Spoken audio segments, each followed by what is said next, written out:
I think he hit him on the body. He takes a knee.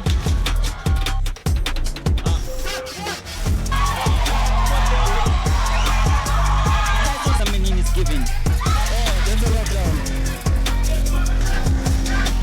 Oh, he gets caught. I think he's hurt. Oh, he's hurt. Oh, Owen gets caught. That he stepped back. Oh, beautiful overhand from Mayamiko. He looks a bit defensively, and down he goes.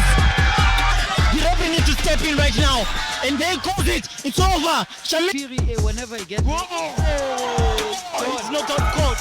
Wow, that was a cold knockout. Wow.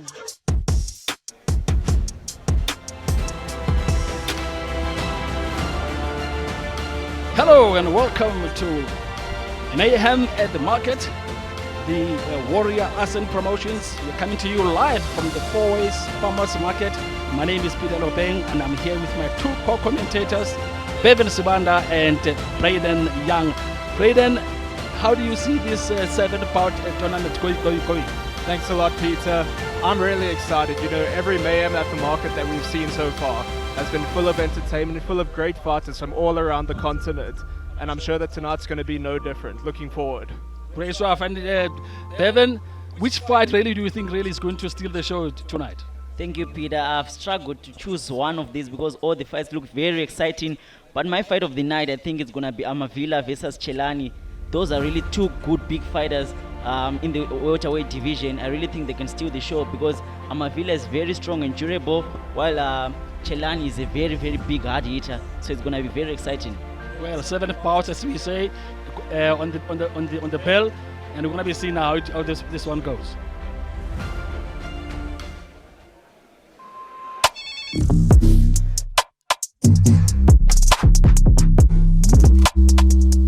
So this is Mayhem at the Market 5 by Warrior Ascent Promotions.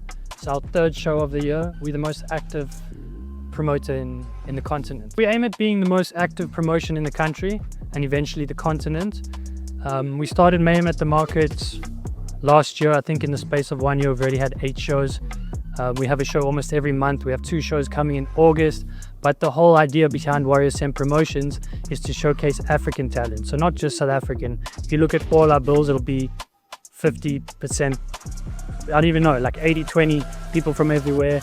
I mean, this is Mayhem at the Market 5 now. We've got boxers from Botswana, Congo, DRC, Zimbabwe. We have the 2015 female Zimbabwe boxer of the year on the card, as well as the 2015 male boxer. It's the best versus the best. So there's no easy fights here. When you see this card now, you're going to see absolute chaos. You're going to see your favorites losing. You're going to see knockouts. You're going to see draws. I think we had Mayhem in the Market. Out of the 5, 3 of them, the main event ended in a draw. So it just shows you that it's really the best versus the best. And the idea is, when you face the best, is that you're going to make it. You can make it out. You can make it overseas and, you know, become a world champion, not just an African champion. Most of the boxers you see today on the card, they'll end up by the end of the year fighting overseas in big fights. For instance, in the main event, you got Bekizizwe Maitse. Last year, he fought in Saudi Arabia. He beat 4 undefeated boxers in a row, made it to the semi-finals where he lost to the eventual winner of the show. So these guys, they grow on this promotion so they can go and make a name for Africa on the international stage. So on like today's card, you'll see Mpendulo Msimanga. If he gets through his fight today, there's a big announcement coming. We've got Dr. Sleep, as I mentioned. You've got Wassim Chellan from Cape Town, who's a knockout specialist. You've got Muteba, who just moved up to the middleweight division from Congo. You got the rematch. This is a fight I'm really excited for. Is Kabisile Tshabalala versus Tarisai Mutsau. The last decision was a bit, so we wanted to get it back for Tarisai. He was the Zimbabwe Boxer of the Year. So that's your second fight of the night already. Now just say, keep a lookout for us. You'll be seeing a lot more of us. August 21st will be our next show, so should be on the same platform. And we have 3 Tyson fights lined up for that show.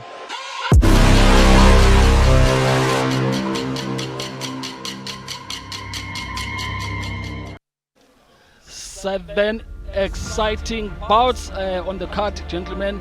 And as we said, it's going to be a humdinger. And here are the bouts. The first one, Thando will be opening a fight in the flyweight division, fighting Sibongumusa Ngobeni. That fight will be followed by the Tarisai Mutsau against Kabisile Tshabalala. Following that, we've got the talented Mpendulo Msimanga versus Mthobile Qovile. We've then got Ndabezinhle Phiri, the very talented WBC Africa flyweight champion, versus Gcina Makhoba.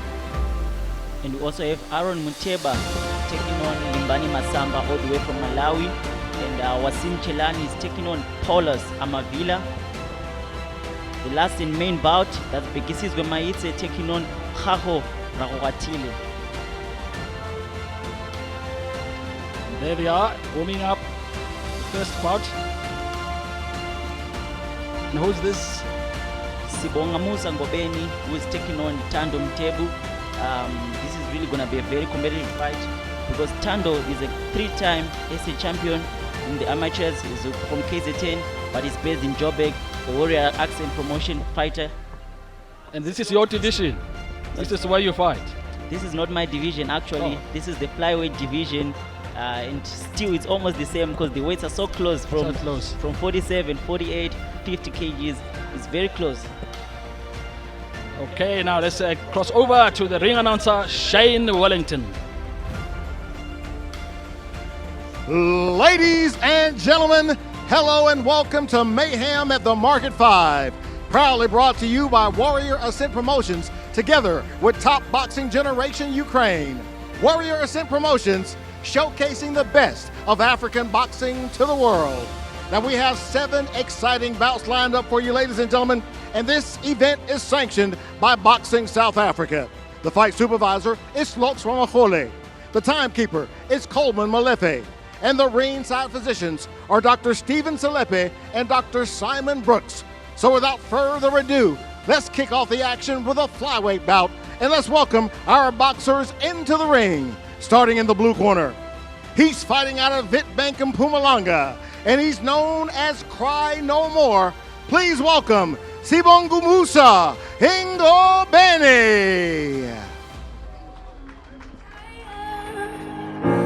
Living life on the merry-go-round, and you can't find a fighter, but I see it in you, so we gon' walk it out.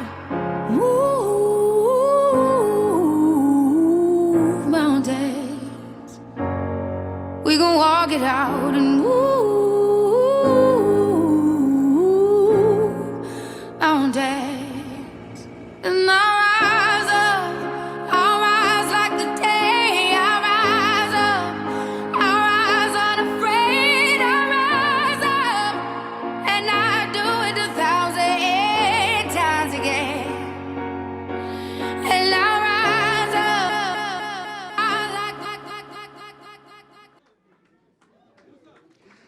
And now, ladies and gentlemen, let's welcome into the ring his opponent. He's fighting out of Newcastle in KZN, and he's a Warrior Ascent athlete. Please welcome Thando Marvelous Mthembu.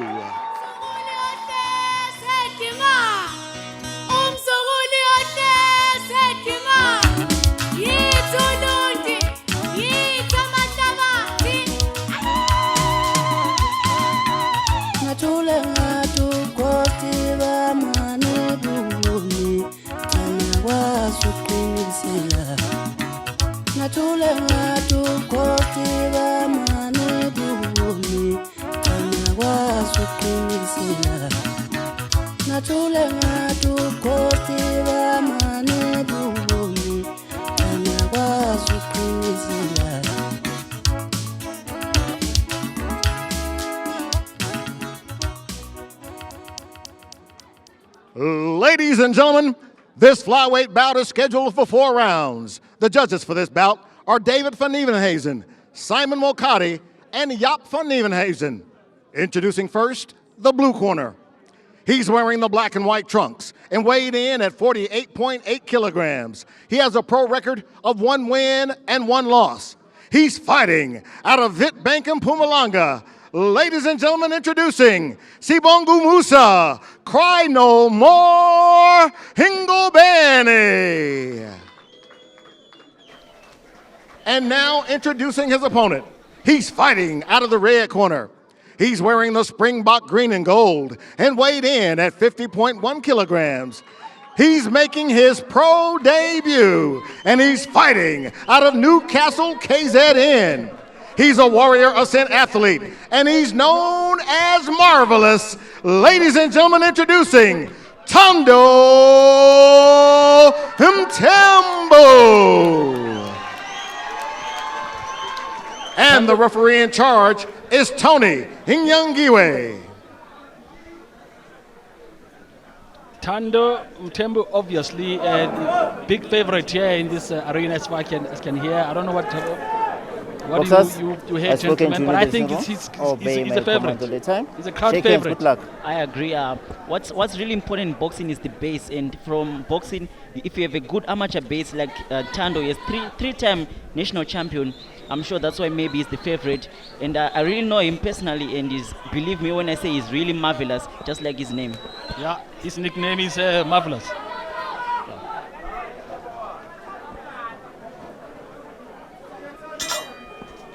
Box. Round number one, you can see Mthembu starting very, very fast. Good left hook from Mthembu. I suppose, gentlemen, they don't have time really to feel each other out. It's only 4 rounds, and every round counts, so you cannot really afford to give any round away. Ooh, that was a great right hand from Mthembu. Break! Break, Steve, break!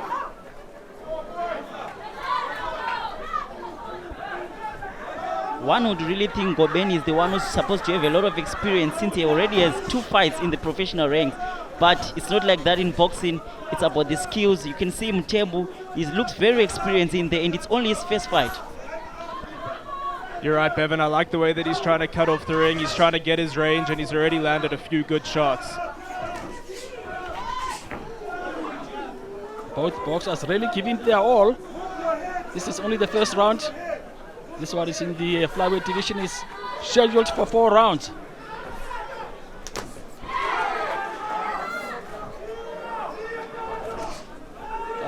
Nice right hand there from Mthembu. Mthembu seems to have found home for that right hand, because every time he throws that right hand, he seems to land it every time. I think he should really keep on capitalizing on that punch, because it keeps on catching Ngobeni. Yeah, he's got his distance right already in the first round.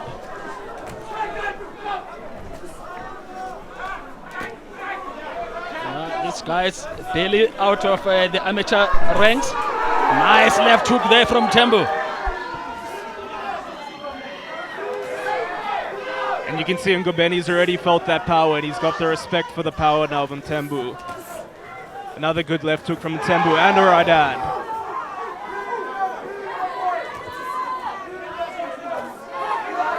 Very, very busy round for both boxers. Ooh. Oh, I think Ngobeni is in trouble. Mthembu's going to look for the finish. We still have a lot of time left. Break! Break! Ngobeni's got to hold on here. Don't hit, behind the head. Ngobeni looks really, really hurt, and Thando's going for it. He's going for a knockout. I think he's going to stop him in this very round. Ooh. Two big right hands. Oh, he's unsteady in Ngobeni. Break, Steve, break! Break!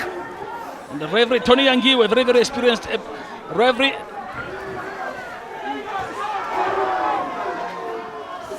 Oh, brilliant uppercut from Mthembu.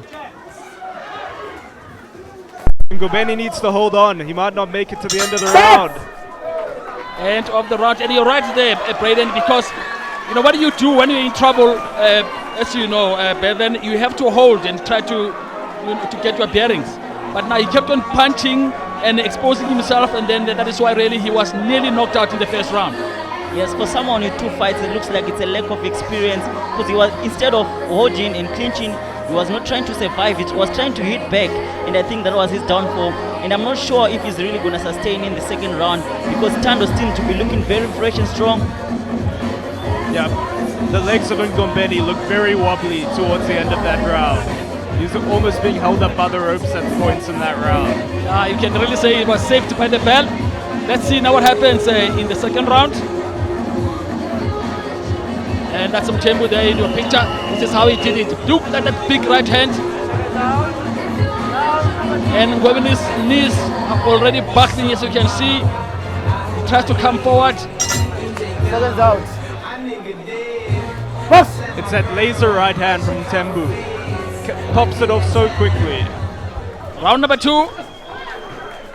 And a very, very interesting thing. Now Mthembu has turned southpaw now. And as I always say, you know, if you turn southpaw, you either confuse yourself or you confuse your opponent. It's a high risk, high reward strategy, especially when you've been hurt in the first round. I'm really worried about the defense of Ngobeni, because every time he punches, he drops his hand, and you can't do that to a sharp fighter like Mthembu, who's very skillful and accurate. Look at that right hand that just landed. That's right, yeah. And now it's Stop. When, yeah. And you can see now the experience of these boxers, because now when the guard went down, both boxers stopped. And before, if you do that and then you get knocked out, you know, as they say in boxing, protect yourself at all times. You cannot just stop and then I look at the referee and think that the referee is going to come in. So that's what happened, yes. Yeah, but yeah, as we said, Bevan, I think it shows that these boxers are still, inexperienced as far as professional boxing is concerned. Yes, it comes with experience. You know, if you drop your mouth guard until the referee says stop, that's when you stop. Yes. But other than that, you just need to keep on fighting and protect yourself at all times. That could have been some valuable time for Ngobeni to get his legs recovered.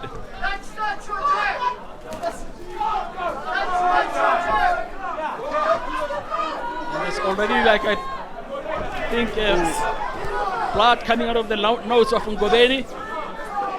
Step back. Step back. Nice big right hand and left. Back. Oh, Down he goes. no knockdown. The referee's ruling no knockdown. I can see the body language of Ngobeni. He doesn't want to be there anymore. You can see he's just falling over, and his body language can tell you that he doesn't want to fight. And Tembo's giving him too much at the moment.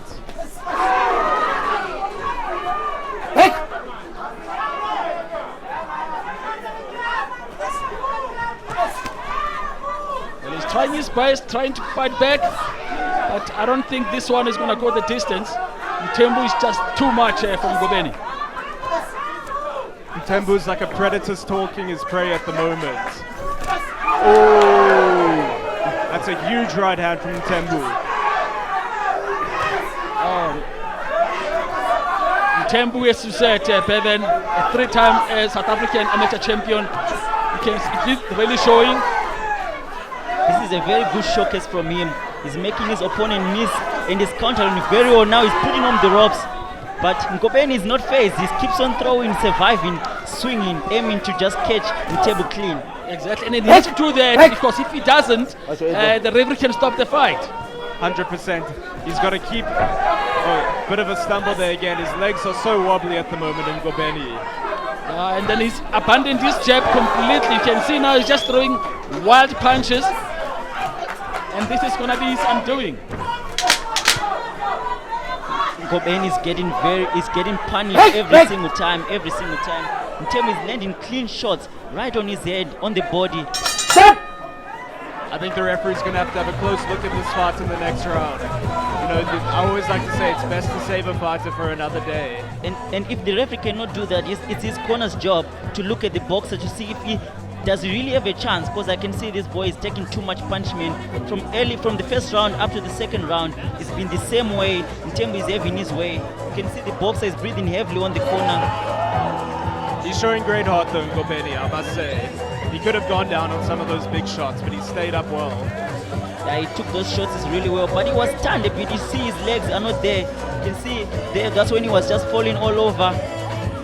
Yeah, he went down. It was not from a punch, but I think out of exhaustion, really. Yes. When he went down, and then it bought him some time because now he stood up and then he continued throwing punches. I'm sure Mthembu will be hoping to get the finish in the third round. Yeah, let's see what Mthembu does in the coming round. Seconds out. Round number 3. Ngobeni's chance is to only win these last 2 rounds if he really wants to win this fight. Because if Mthembu win this round, there's no way, because it's only 4 rounds that he's going to win the fight. He needs to pick it up from here and start strong. just throwing wild punches. And he's keeping on. He's coming out now, fighting as a southpaw. I don't know whether is this a southpaw or is he an orthodox. I think he's an orthodox, but he's a bit confused with this style. I think it's a beating that is coming from Mthembu because he doesn't really know what to do now with him. Yeah, like you said, Braden, it's high risk, high reward. If it works for him, you know, he can get away with it. But if not, then I think it's gonna just really get knocked out. Yeah, it could be information from his corner maybe after the first round to maybe get some adjustments. But I think in a situation like this, you stick to what you know. This is round number 3, scheduled for 4.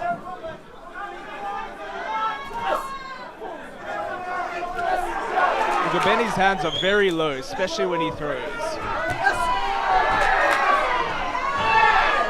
There he went down, not from a punch, but again I think he was trying to grab his opponent and then he missed and then went down.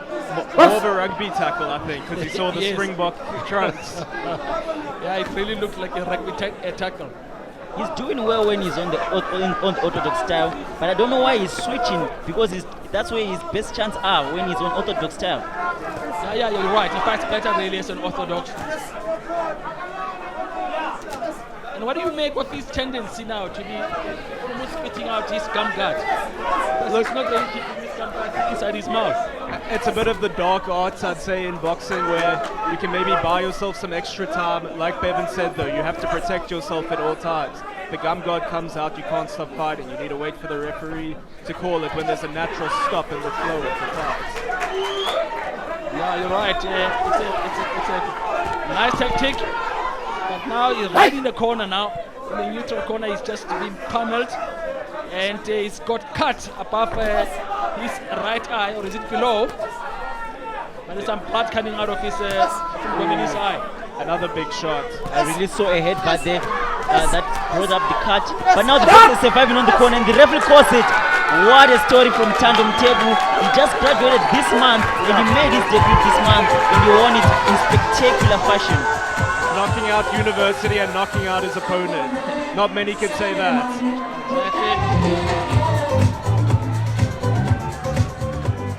Thando Mthembu registering his first win as a professional. He stopped Sibongumusa in Ngobeni in the 3rd round.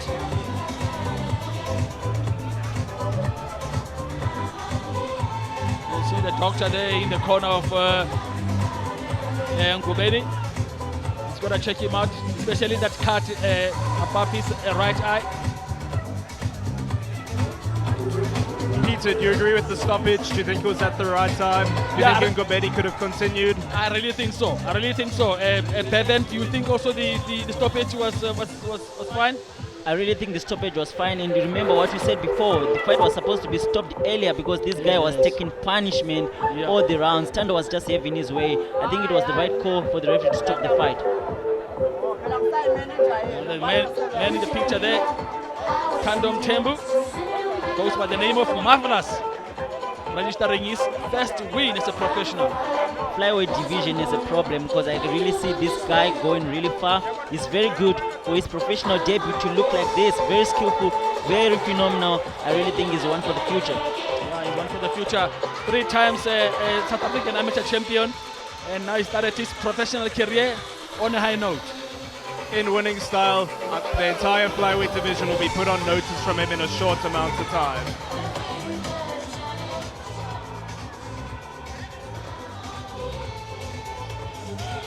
And this is how he did it. Big right left hand there, and you can see Ngobeni now over the shoulder now. He was going down. Yeah, really exciting fight. Now look at the right hand there, right into the corner. And the referee is coming very close and to have a look, and then realizes that Ngobeni, there was no way Ngobeni could survive that, and he comes in and stops the fight. Referee Tony Yangiwe.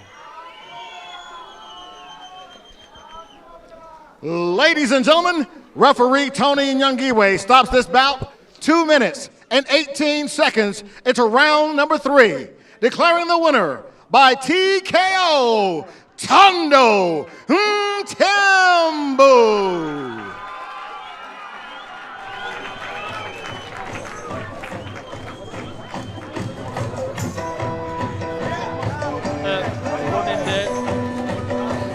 Sibongumusa and Ngobeni.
Round number 2. And yes, about number 2, gentlemen. This is a ladies' fight. Tarisai Mutsau from Zimbabwe against Kabisile Tshabalala. And there's their age.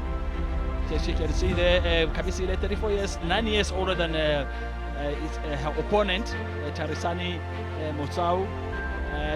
2 wins, 2 losses for Tarisai Mutsau. And then Kabisile, very experienced, 12 wins, 8 losses and 1 draw. As I said, from South Africa against her opponent Mutsai from Zimbabwe in Harare, hometown, and then working for Kabisile Tshabalala. But now at the age of 34, do you think that she's a bit old now for a fight, or maybe it doesn't really matter? Look, they always say boxing is a young man's sport, or in this case a young woman's sport. But I mean, we see it at the top level all the time. At the top level all the time, the best fighters are often old. Yeah. And this is here from ring announcer Shane Wellington. Ladies and gentlemen, next up is an international bantamweight bout. So let's welcome our boxers into the ring, starting with the blue corner. He's fighting out of Sebokeng in Vereeniging, South Africa. He's a former SA Junior Featherweight Champion and a former WBF World Junior Featherweight Champion. He's known as simply the best. Please welcome Kabisile Tshabalala. There she comes in, Kabisile Tshabalala. Very experienced boxer. 21 fights in total, 12 wins, 8 losses, all the way from Gauteng. There she comes in. And this is going to be their second fight, Bevan. yes, it's going to be their second fight. Kabisile is also a former WBF world champion and also a former South African champion. She's very strong, she hits hard. I've sparred her. I don't really like to brag about sparring girls, but I know she hits hard and she's very patient. She takes her time throwing punches, but today she needs to throw a lot of punches because the girl she's fighting is very strong and explosive. Tarisai Mutsau.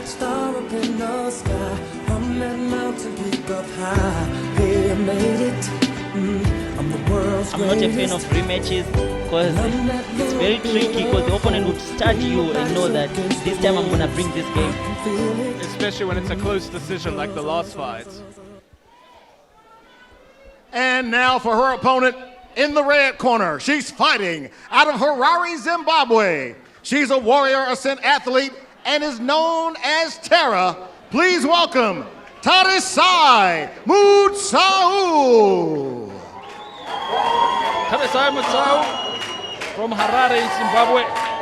Now, you said you have sparred with Kabisile Tshabalala, Bevan. Have you sparred with Tarisai Mutsau? I haven't sparred with Tarisai, but all I know about Tarisai is that she hits also very hard. She's explosive, and she's the 2025 Zimbabwe Female Fighter of the Year in Zimbabwe. And this is a rematch. She's coming off a win. I'm sure she's motivated to do better than the last fight. It was a bit controversial, so we can see she's accompanied by a trainer, Felix Venganai.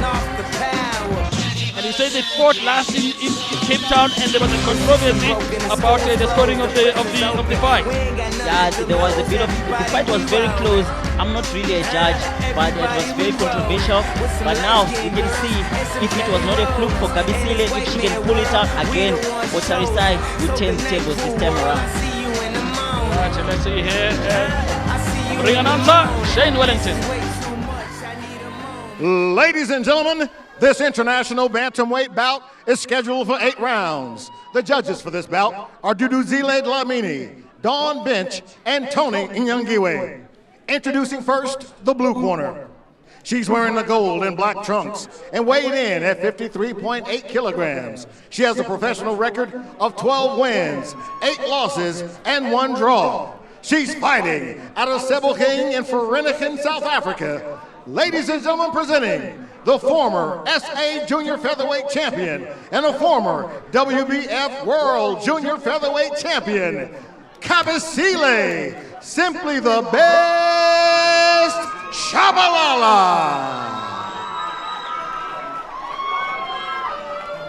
And now for her opponent in the red corner.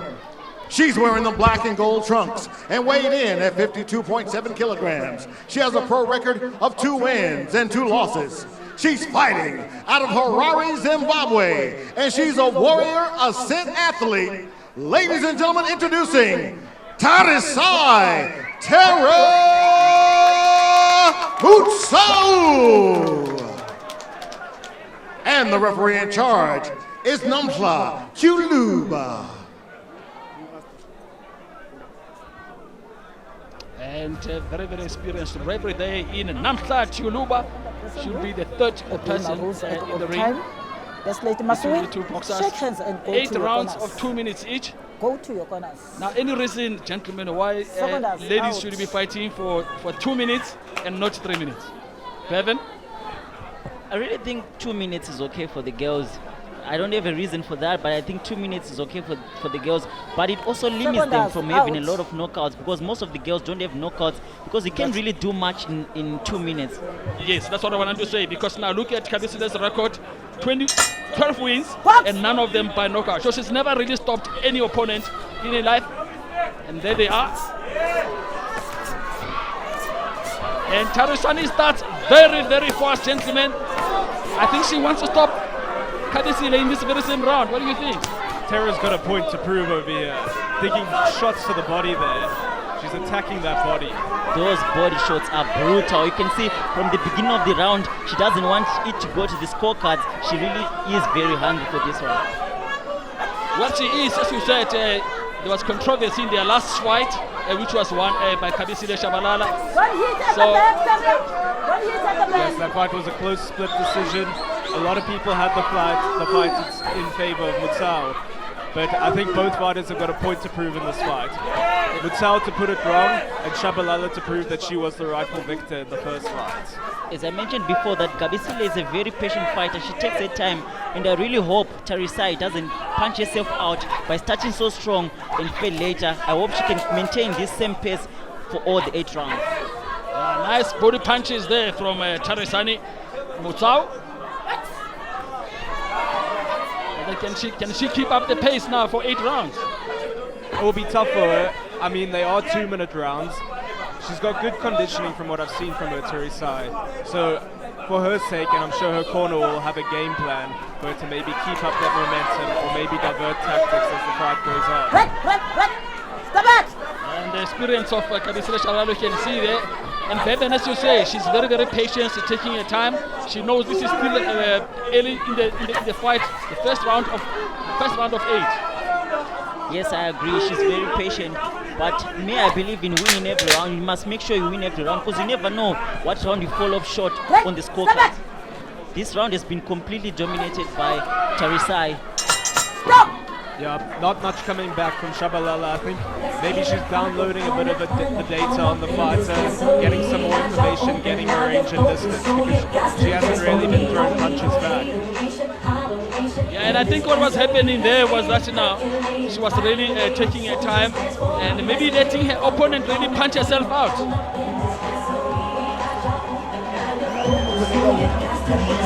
Kabisile in the corner with Ramabolu, the former boxer as well. And the straight That's Kabisile, Tshabalala there in your corner, and just this is now how Tarisai Mutsau was doing into the first round. She came out really with guns blazing, and if you didn't really know, you'd think that now she really was trying to stop her opponent in the first round. From sitting ringside over here, Peter, what you can just notice is just how powerful both of these ladies are. You can see they're conditioned very well, they look very strong, a lot of power in both of those gloves.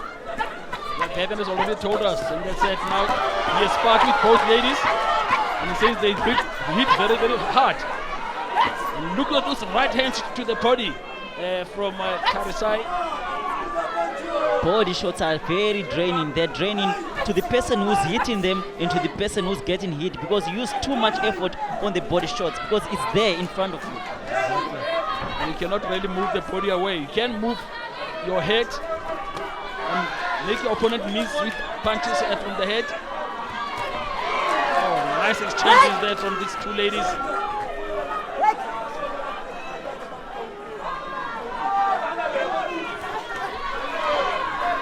Good left hook there from Tshabalala.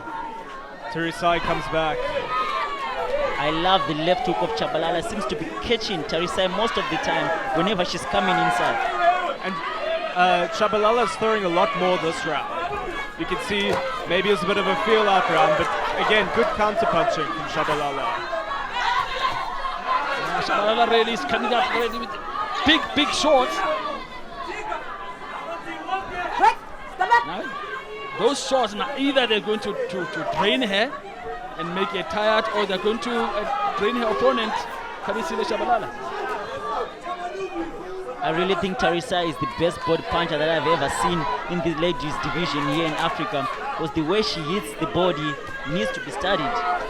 She puts venom in every single one of those body shots. It's unbelievable. Stop! Mind your head. Stand warning there from referee Namhla Chuluba.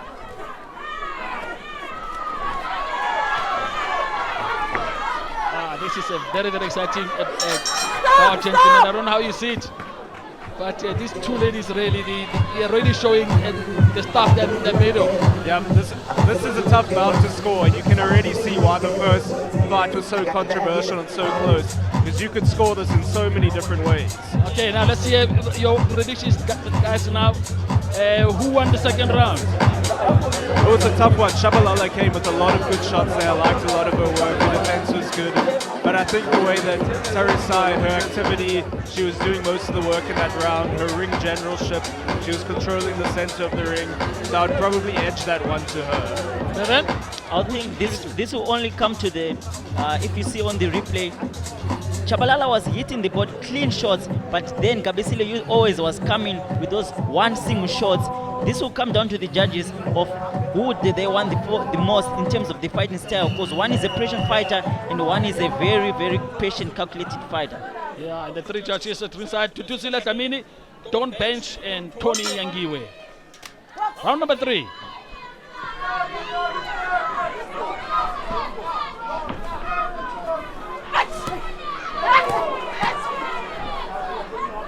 These two ladies know each other very well, as you said. How many rounds in the last fight? How many rounds that they fought? It was 6 rounds. Now they have a bit of more time now, since now they're fighting 8 rounds. I really think Kabisile needs to start stepping up, because you don't want to give that edge to Tarisai of making herself comfortable in the fight. Stop! Oh, stop, the referee stops here because there's some loose Shoelace. shoelace there, yeah, on Tarisai's right shoe.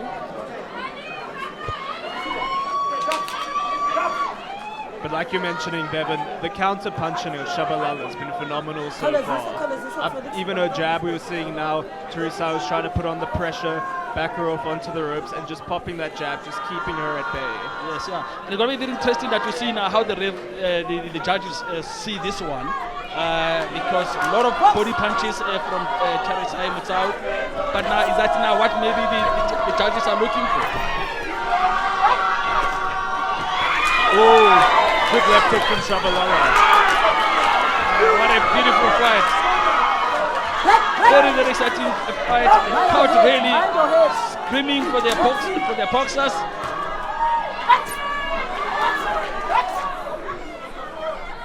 Both ladies are bringing it all on the line. And sometimes you would think Tarisai doesn't like to hit the head. She's only focused on the body shots. Trying to wear her opponent down with body punches.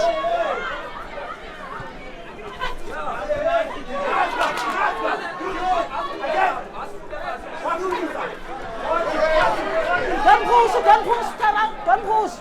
The sun is coming up with big shots, Brayden. Body punches. Oh, nice uppercut. That was a beautiful uppercut right on the chin of Tshabalala. I don't think Tshabalala is doing enough to win this round. She's waiting too long to throw the punches, while Tarisai is always on the front foot, making sure she's working and putting the punches together. And there isn't much time now in any round, because now they have to fight for only 2 minutes. So if ever you don't really make your mark now in the first minute of the round, then you are most likely to lose the round. Relentless pressure from Tarisai. What a beautiful round from Tarisai. She came in, she dominated, although there was a bit of a dramatic scene there where laces went out, but you can see it's not a dead tactic, because she's the one who's dominating the fight. As we say, maybe she learned a lot from the first fight, and then this one I'm not going to leave it to the judges. I'm going to make sure that I dominate my opponent. And it's always interesting when a fighter has a second chance at a fight, especially a close one. What adjustments do they make? How can they change the fight? And I think Tarisai, credit to her and her corner, because they are making good adjustments in this fight. As you can see there, that's right. Tshabalala really concentrating on the head. And nice uppercut there from Tarisai. Tshabalala really has good timing, but I just feel like she doesn't work enough, because she has everything. She has the skills, only the work rate that she needs to improve on, then she can be a very complete boxer. Yeah, you're right over there, Bevan. You know, you see she's obviously being a counter puncher in this fight, but a lot of the best counter punchers have knockout power, which, based on her record of 0 knockouts, I'm not sure if that could be the best strategy here. Very true. Best knockout punches come from the counter punchers.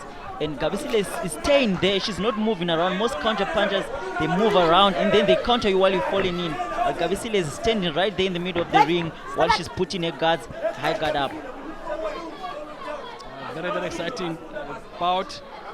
You know, you'll be thinking that these are ladies and they're going to be taking it easy. Not these two.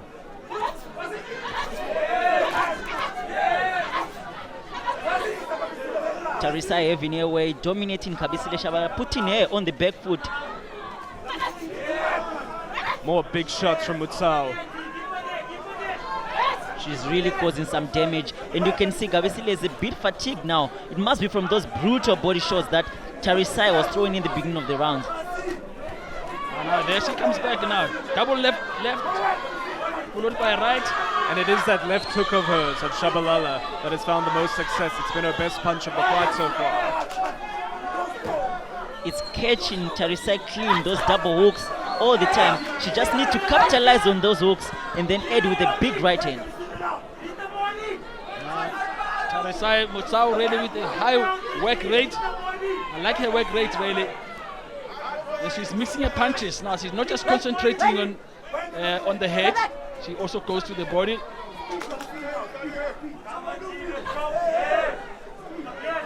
Heavy breathing now coming from Kabisile.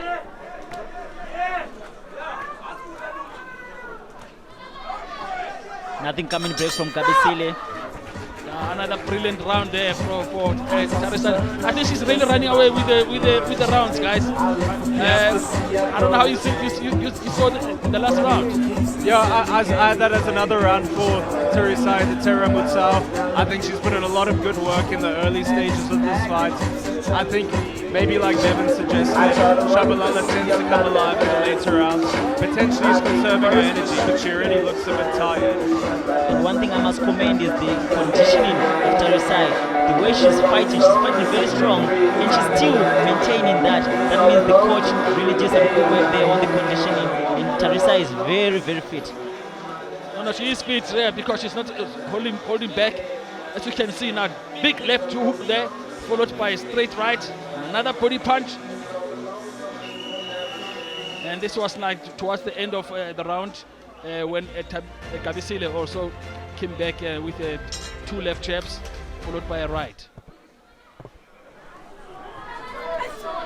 The battle of dreadlocks girls, both of them are dreadlocks. You can see in similar colors of trunks. They must be fans of each other. Yeah. So much similar between the two boxers, and they don't like really to decide now, to say now who is the better of the two.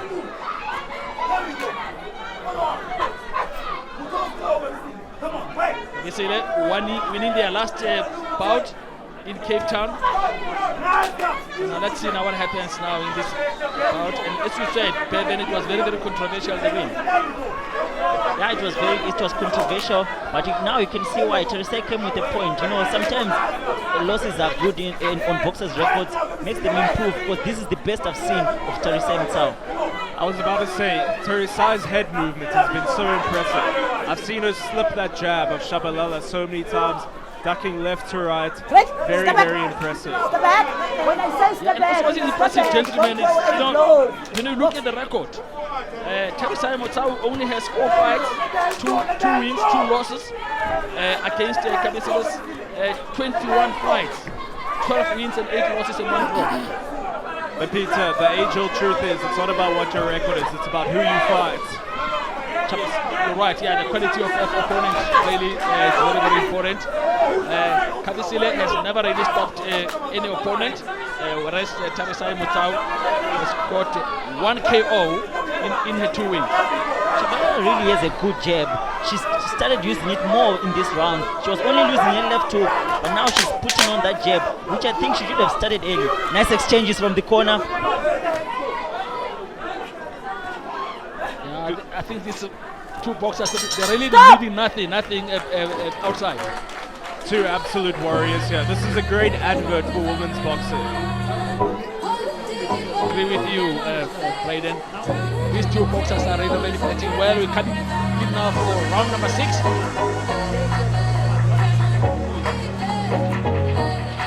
Tarisai came with bad intentions, mean intentions.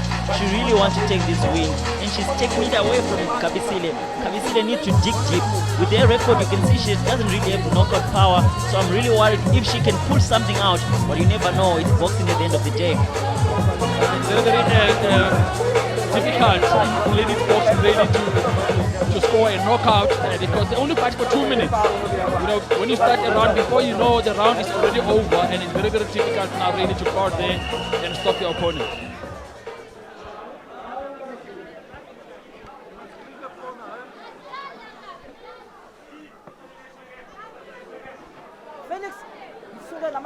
Kabisile heading to the neutral corner, waiting for her opponent to come on.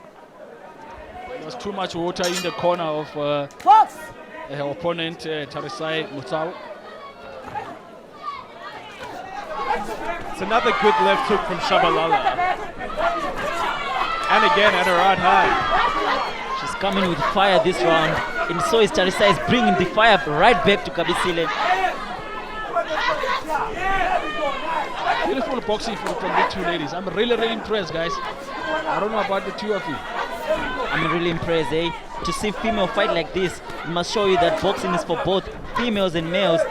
These females came with a point to prove that it's not only male in boxing, but it's also females that can fight as well.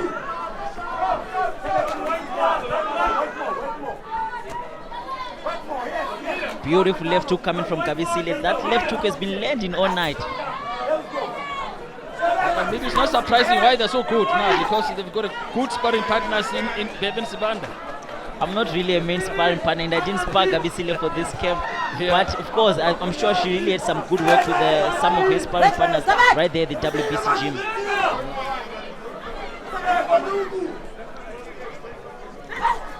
Really, like you said, this is a very good advert for women's boxing. 100%, and women's boxing has grown so much over the past few years. People are really getting invested in it, getting involved. You know, some of the women's boxing fights that I look back on in the past is, for example, Katie Taylor and Amanda Serrano. Amazing fights, and it really put people onto women's boxing. This is good stuff. Women's boxing. Nice uppercut there from Kabisile Tshabalala. Tarisai slowing a bit down, and now Kabisile is taking it from there. Gentlemen, now listen, looking at the record, Kabisile 12 wins, no knockout. Would you say now she doesn't hit hard maybe? It's very difficult on that one. I think she really does hit hard, but as you mentioned, sometimes also with her patience, she doesn't capitalize when she hits people. Like you see, she's been catching Tarisai, but she doesn't capitalize on that. She's making consistent throwing her punches. And maybe an 8-round fight might suit her better in that sense. Maybe she's got more of those later rounds to capitalize on her fighters being hurt or tired. Well, this is going to be the penultimate round, round number 7. It's scheduled for 8 rounds, as you can see. Good exchange there coming from both boxers. And Tarisai really throwing big punches. She's not really holding back. Coming up with big punches. Nice uppercut there from Tshabalala. I think the skilled of the two is Kabisile, but I just think Tarisai is too hungry for this fight. No, she is. I think she wants a revenge now. And probably if she wins, who knows, maybe there might be a third part between the two. A trilogy would be great. I'd love to see this a third time. Yeah, they deserve it, really. They really deserve it because they're fighting very well in these two boxes.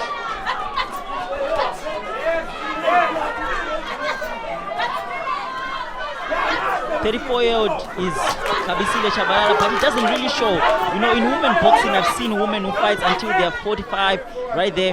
They don't really change. And women, I think they can box all the way until they're old. I don't know about men. No, I agree with you. Yes, women really tend to bloom as they get old in age.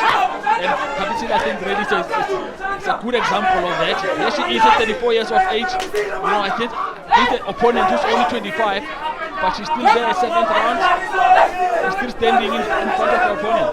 She's still moving well, her legs are steady, you know, and against a pressure fighter like Tarisai, she has to move around the ring well. She can't keep getting caught in the corners and up against the ropes. Single punches are not it for Kabisile. She needs to hit and move, not staying on the same place. Because she's really doing well when she hits, but she's staying there, making it comfortable for Tarisai, who is a pressure fighter and loves it to fight on the rope. She likes to make it rough and brawl.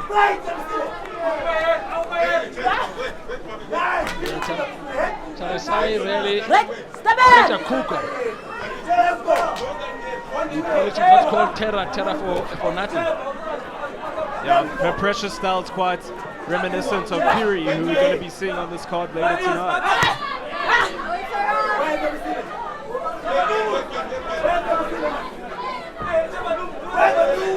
Very, very good condition with these two boxers. Can't really say this is the second round. They've been fighting like this. The pace has been really incredible from the first round to in the seventh round. They don't look like slowing down. You can see the facial expression from Kabisile. She's really feeling the pressure of Tarisai. She's feeling the heat, she's feeling the smoke. You can see how she's breathing. It's really very hard for her, but kudos to her. She's staying strong, she's right there, she's pushing. Now we're on round 8. Now we're gonna go into the last round. Kabisile Tshabalala in your picture there with the coach. If we look at the replays over here, both fighters trading huge blows. Tarisai with Tshabalala on the ropes where she wants her, and just letting those short punches on the inside go off. There's a beautiful counter right hand left hook over there from Tshabalala. It's been a bread and butter the whole fight. On our unofficial scorecard, we all agree, gentlemen, that Tarisai Mutsau is ahead on points. I would tend to agree with that. You never know with judges' decisions. It's been an interesting fight to score, but if I was in Tarisai's corner, I'd be confident. Look at that, gentlemen. This is one heck of a boxing match between these two ladies.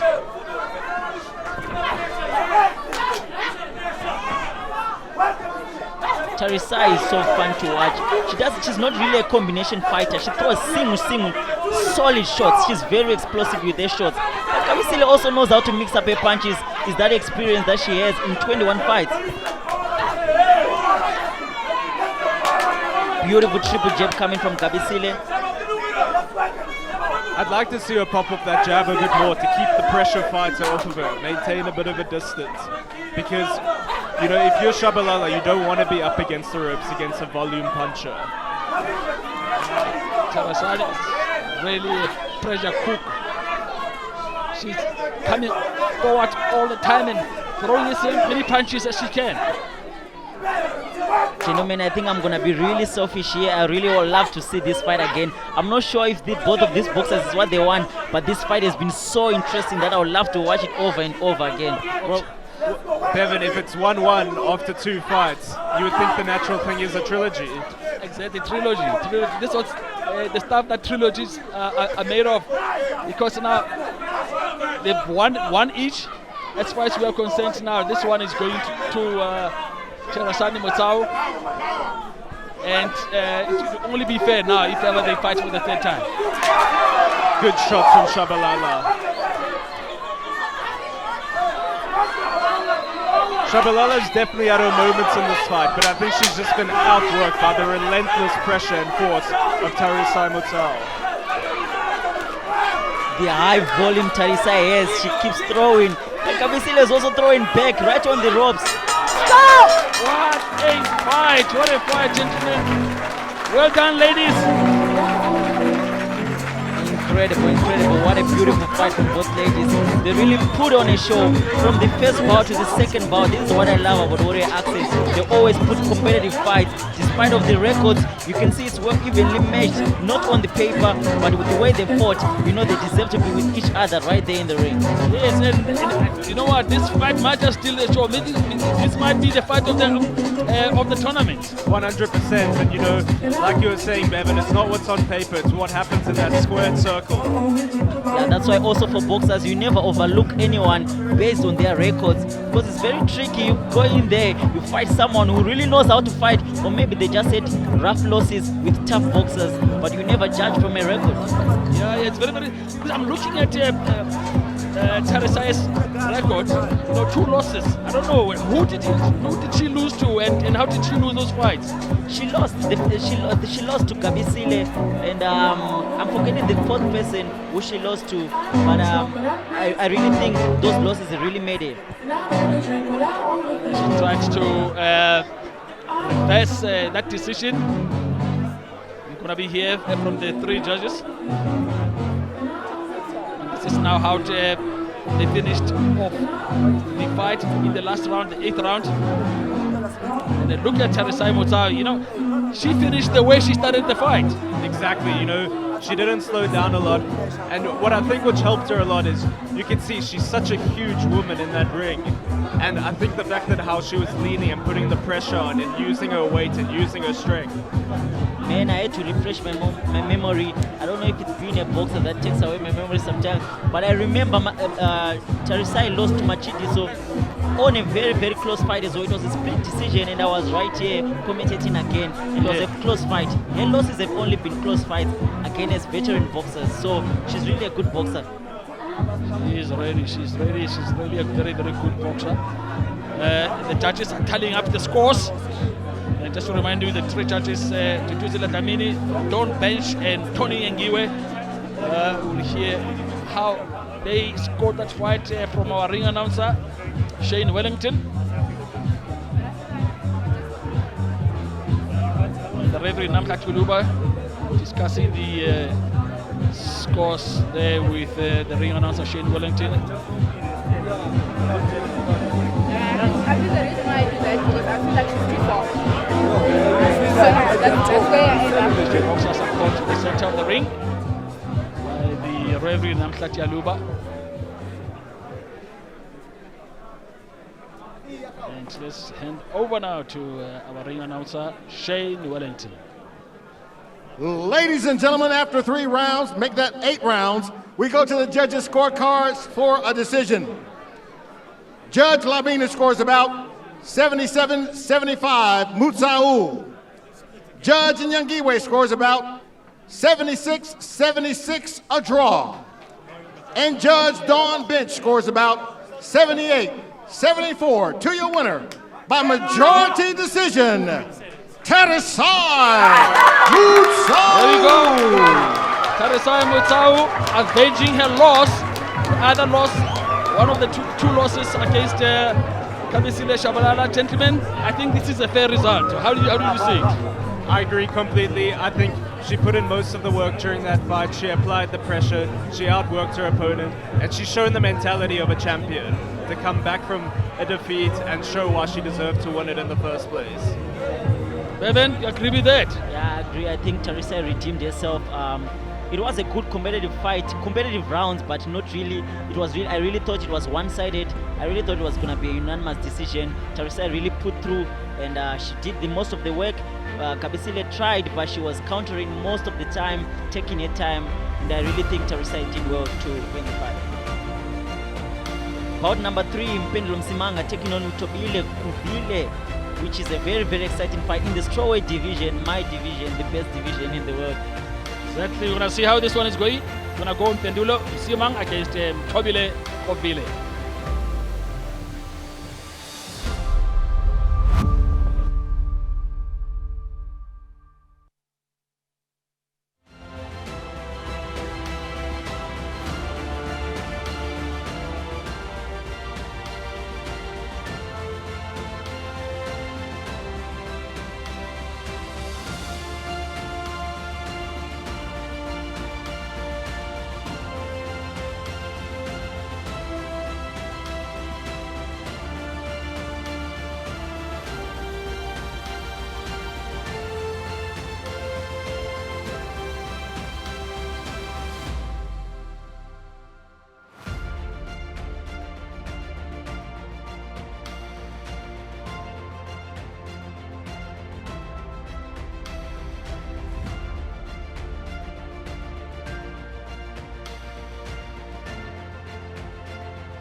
Coming up into bout number 3. This one is over 6 rounds. It's in the mini flyweight division.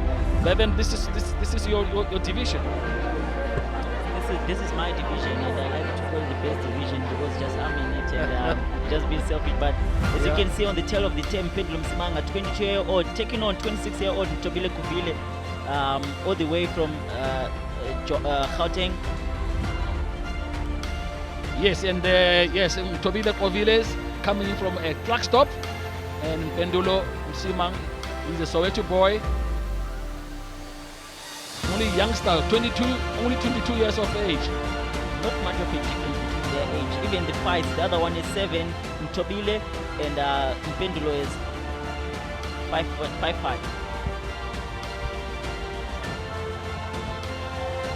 5'5". Ladies and gentlemen, the action continues here at Mayhem at the Market 5, this time with a strawweight bout.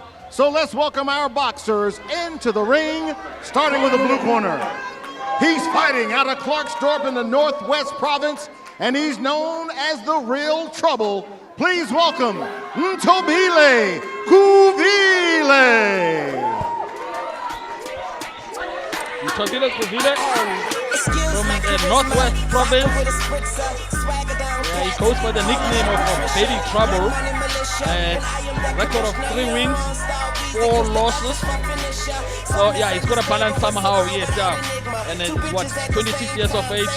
Have you ever sparred with any of the two guys? I've never sparred with Mthobile, but I've sparred with Mpendulo Msimanga, and I know people are into it. The boy is very skillful, very smart, and very sharp, very naughty in the ring. We'll see with his moves. I really think this is going to be an interesting fight. And now for his opponent. He's a Warrior Ascent athlete fighting out of Orlando East in Soweto. He's known as the Answer. Ladies and gentlemen, please welcome Mpendulo Msimanga.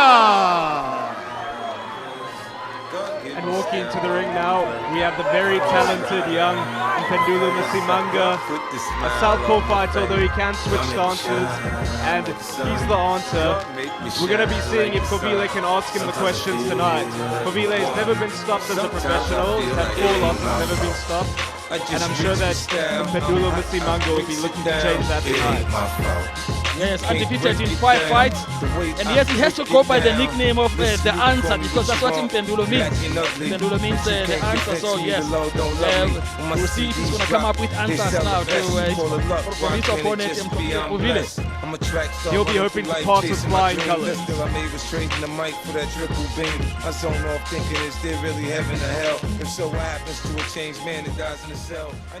Ladies and gentlemen, this strawweight bout is scheduled for 6 rounds. The judges for this bout are David van Nieuwenhuizen, Namtlot Yuluba, and Duduzile Dlamini. Introducing first, the blue corner.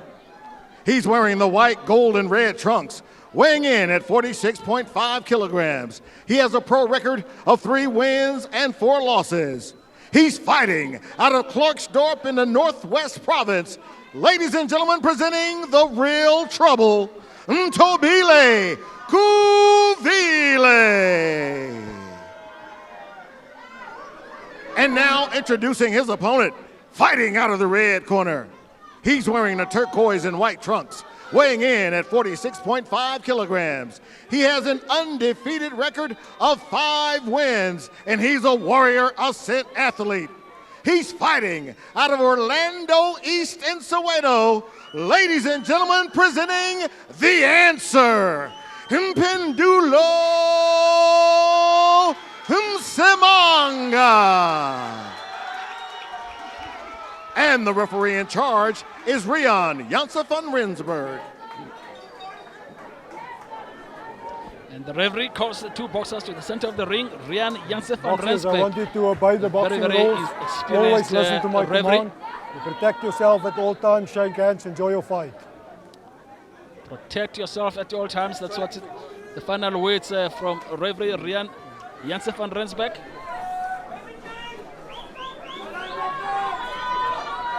Now let's see what answers Mpendulo has from Mthobile Qovile. Box!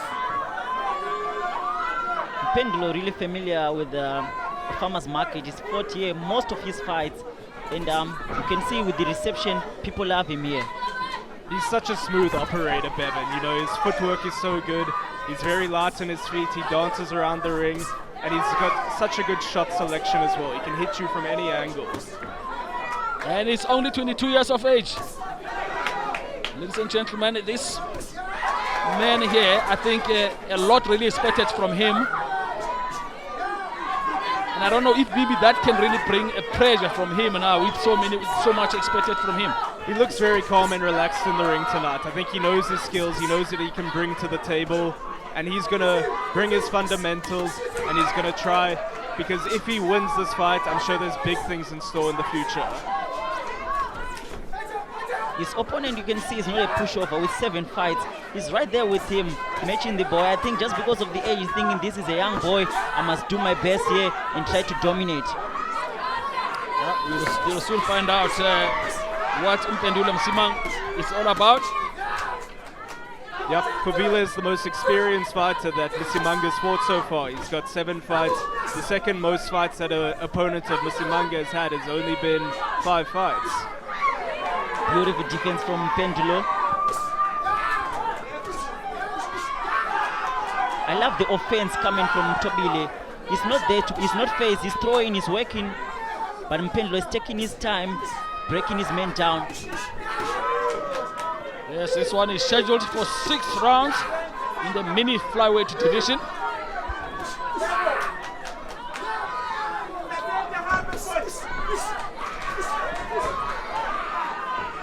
You see the experience there coming from Qovile.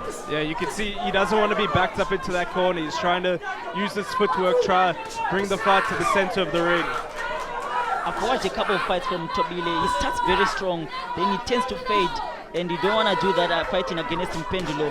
As you can see, he's starting very well, and if he maintains this, it's really going to be an interesting fight because he's moving around. I love his footwork.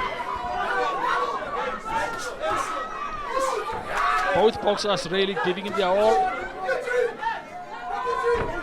And a very, very good fight, gentlemen.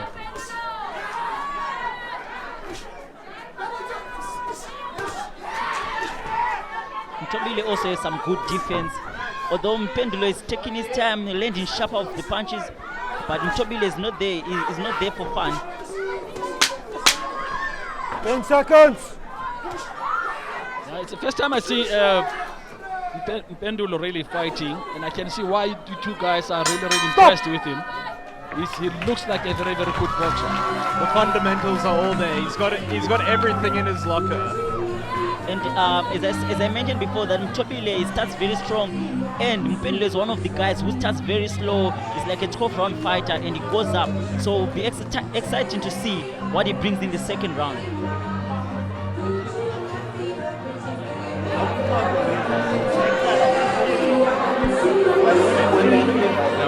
Mpendulo, he's so calculated with his shots, his footwork, his defense is immaculate. He almost reminds me of, say, like a Shakur Stevenson in modern international boxing today. Absolutely, absolutely. You're right. Yeah, really, it reminds one really of Shakur Stevenson. Very, very cool. He's taking his time and throwing really, really good punch. He doesn't waste a lot of punches, just throwing punches. He's calculated. Calculating, yes.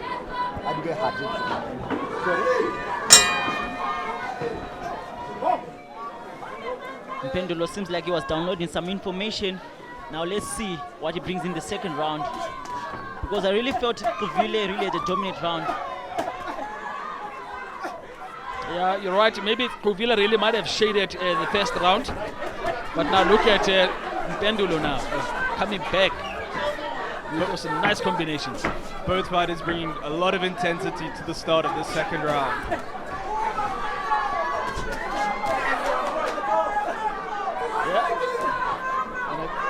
I think really that Mpendulo Msimanga really it's a counter puncher. It's basically really a counter puncher. He can do both. Mostly he relies on counter punch. But when he starts to put his punches together, I'm sure he'll show it late in the round. He's really good with putting combinations together. He enjoys his work every time he hits. He likes to move around. which is something that I really think he needs to put more and fix and just think of finishing the fight.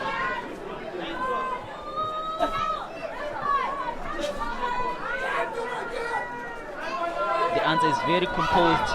As you can see, Qovile is moving around the ring. Yeah, he's keeping that distance very well, Qovile. Nice left hook there from Mpendulo.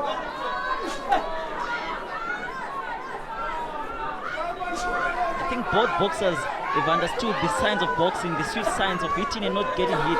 You can see every time they hit each other, the other one barely misses. Yeah, good defense. Look at that sneaky right hand there from Mpendulo Msimanga. That was a lightning quick right hand from the Msimanga.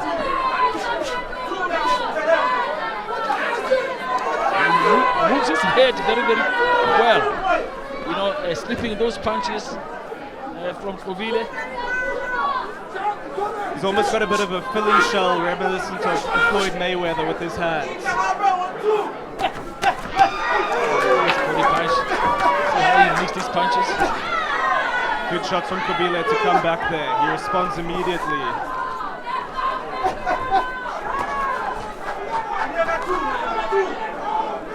Mpendulo needs to stalk his opponent and put him in the corner, then work from there. Because now I feel he's just stalking the opponent. He's not doing a lot of punches, which he needs to do more in this round.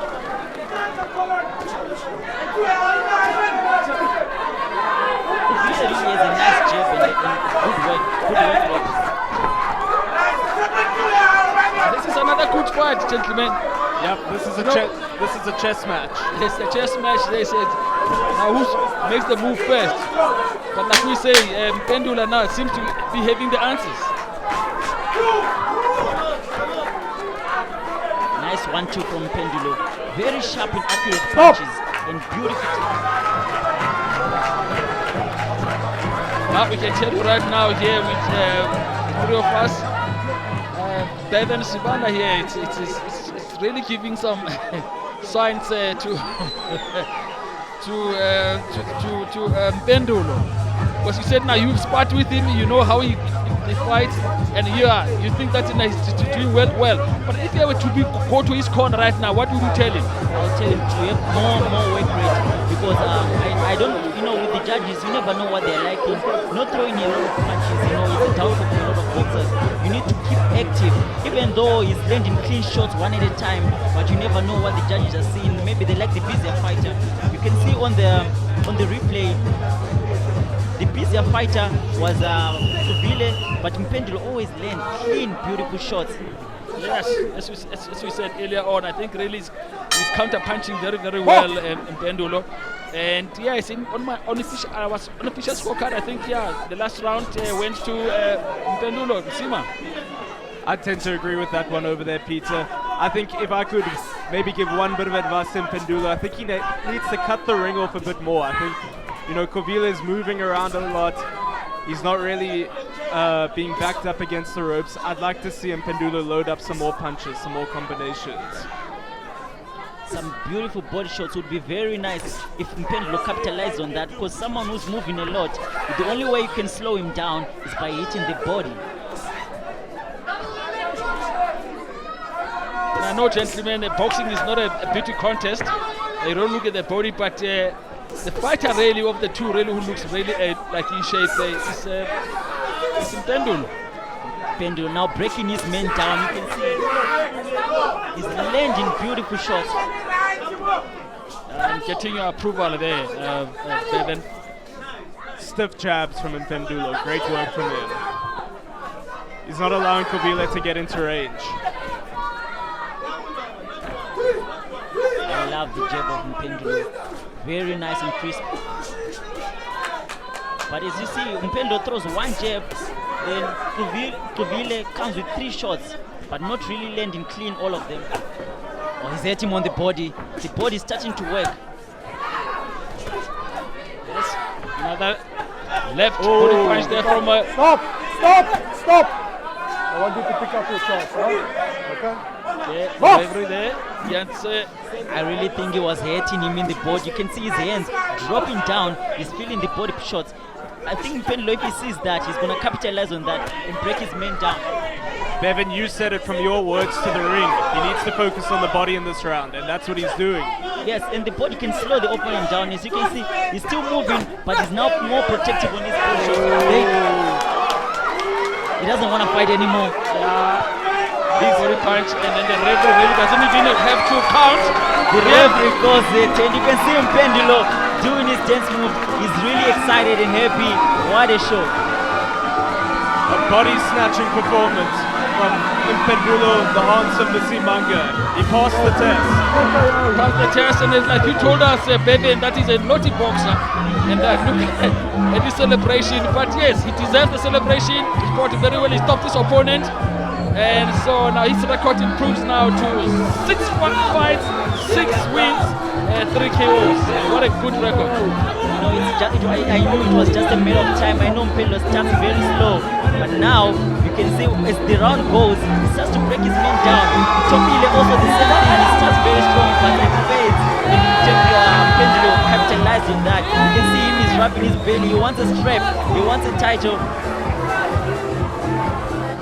And then see the doctor now having a look at Qovile, just to make sure that he's okay. But he should be okay. It was only 3 rounds. And I think yes. Well, maybe he needed to stop, and then he needed to stop the fight for him to fight another time.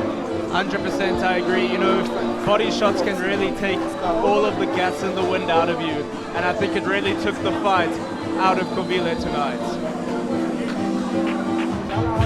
This is how Mpendulo did it. Mpendulo Msimanga. Really nasty body shots now coming from Mpendulo. And look at that left hook. That left hook to the liver, that was thrown with mean intent.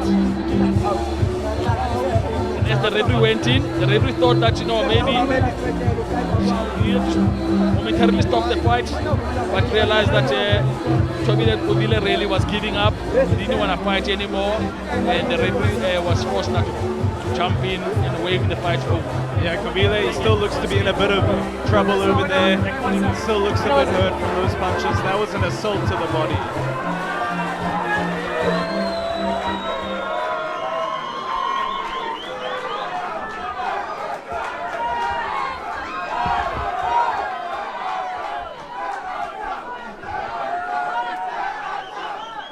Ladies and gentlemen, referee Rian Yosef van Rensburg stops this bout 2 minutes and 10 seconds into round number 3, declaring the winner by knockout, Mpendulo, the answer, Msimanga. Yeah, actually the result is a TKO, right? Because the referee stopped the fight. The referee didn't count, just waved the fight over. So yeah, that's a win there for Mpendulo Msimanga, TKO in the 3rd round.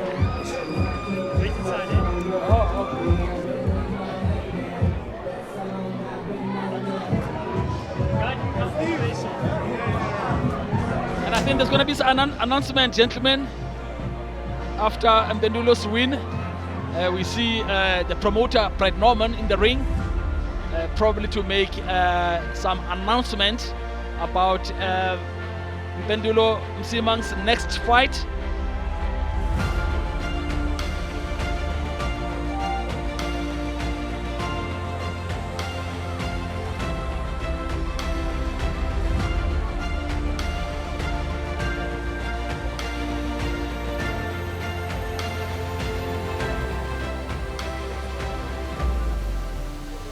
Yeah, no, there's the that looks like a WBA belt, and as you show that Mpendulo was screaming that he wants the belt, looks like they want to make an announcement. As you see in the poster, Mpendulo looks like he's going to be taking on Siphelele Muyeza, another minimum weight prospect who's also very good, also a former KZN champion. That will be a good fight Friday, 21 of August. Right, yeah, that will be a WBA fight. You can see the beautiful belt there that is going to be announced. And then we'll see now what happens after the break when we come back.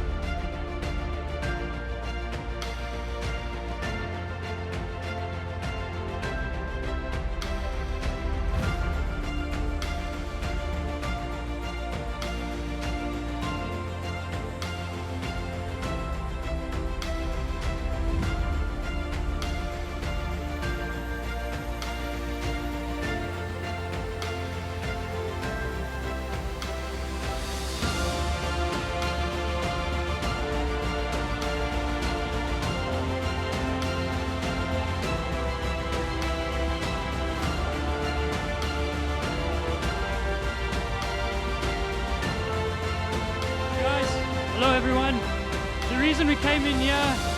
Hey. So listen, everyone. The reason we came in here with the belt you see here is the WBA Africa belt. 21 August, Mpendulo will be fighting for this belt. His opponent didn't come for his face-off. His manager's there. I don't know why he didn't bring his opponent. I don't know. No running away after that, eh? So 21 August, you'll see this man fight for the belt. Thank you.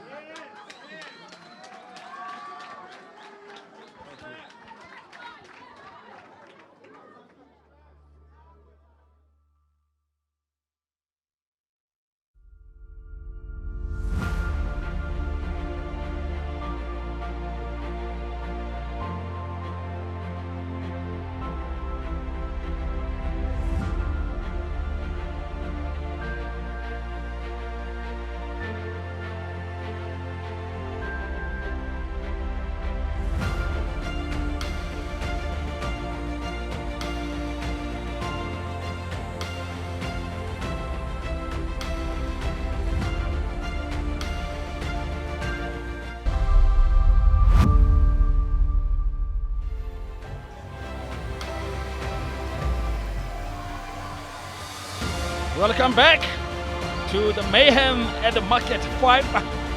Coming to you live from the Four-Ways Farmers Market.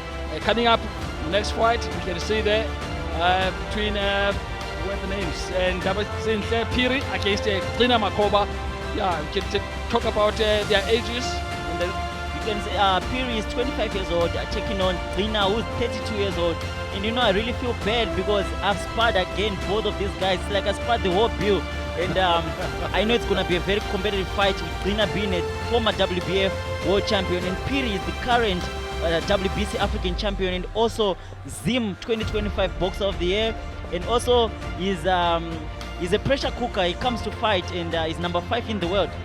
Yeah, Phiri, you know, WBC have got him ranked number 11 in the world. He's no longer a regional fighter. I feel like he's starting to get to the point where he's putting the entire world on notice, and we're going to be seeing his name on those bright international lights. So we're going to see another humdinger between the two boxers. And let's bring the boxers in from Shane Wellington. Ladies and gentlemen, next up, we have an international bout in the super flyweight division. So let's welcome our boxers into the ring, starting with the blue corner. He's fighting out of Dundee in KZN, South Africa, and he's known as Double G. Ladies and gentlemen, please welcome Ina Makhoba. There he is, Ina Makhoba from KZN. He's got a record of 9 wins, only 3 losses, 1 draw. And 4 wins of those, four of those fights coming by way of knockout. And like Bevan mentioned before, he's won the WBF Super Flyweight title against Filipino Robert Paradero, who had at the time a record of 18 wins, 3 losses. So he's no stranger to an upset, and he'll be looking to upset Phiri tonight. And also Gcina also fought Phiri's teammate, who's Charlton Malajika, who's also fighting on the 25th of July, and he got stopped. And I'm sure Phiri is motivated because they also train together, and it's going to be a good fight. Maybe he wants to redeem himself because he's coming off 2 losses, and he really wants to get back in the winning ways. But it's going to be a tough test against Phiri. It's going to be a tough one, but we'll see. As we say, you know, this is boxing. Anything can happen. This fight is taken in a junior bantamweight division. Phiri's original division is the flyweight division, and this is Gcina's weight class. So let's see how he's gonna feel. But looking at both of their bodies, Phiri looks to be the bigger of the two. So let's see how it's gonna end up. I've always thought that Phiri looked very big for a flyweight, so I'm not surprised to see him moving up. He's moved 1 division up to junior bantamweight.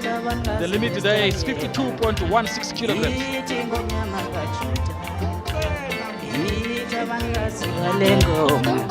He's taking his time to step into the ring. Gcina Makhoba enjoying all the attention. Could be maybe a psychological game. you know, and I remember Prince Nassim Hamed used to do the same thing now. Before he came into the ring, to waste time and then, you know, I think to work on his opponent's psychology. It's mind games.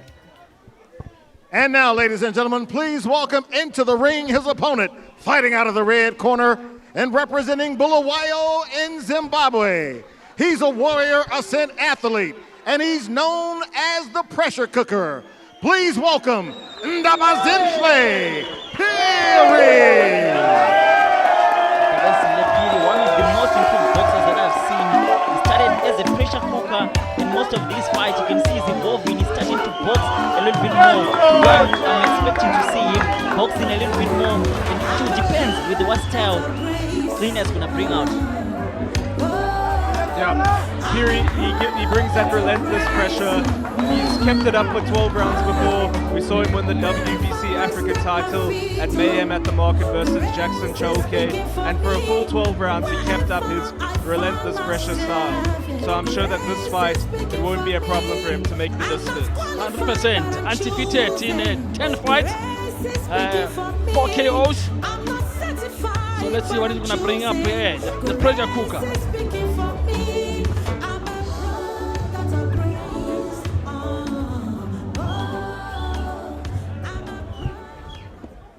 Ladies and gentlemen, this international super flyweight bout is scheduled for 6 rounds. The judges for this bout are Don Bench, David van Nieuwenhuizen, and Rian Janse van Rensburg. Introducing first, the blue corner. He's wearing the brown and silver trunks, weighing in at 51.4 kilograms. He has a professional record of 9 wins, 3 losses, and 1 draw. He's fighting out of Dundee and KZN, South Africa. Ladies and gentlemen, introducing Gcina Double G Makhoba. And now introducing his opponent, fighting out of the red corner. He's wearing the black and gold trunks, weighing in at 51.9 kilograms. He is currently undefeated with 10 victories. He's fighting out of Bulawayo, Zimbabwe, and he's a Warrior Ascent athlete. Ladies and gentlemen, introducing Ndabezinhle Pressure Cooker Phiri. And when the action begins, your referee in charge is Simon Mulcahy.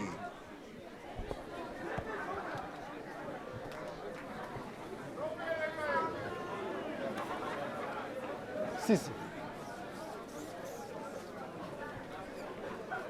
Phiri, accompanied by his trainer Manny Fernandez, who just produced a WBC World Champion in Kuse. And we've seen they've also Ricardo Malajika is also going to be the next one in line from Manny Fernandez, a very, very, very good trainer.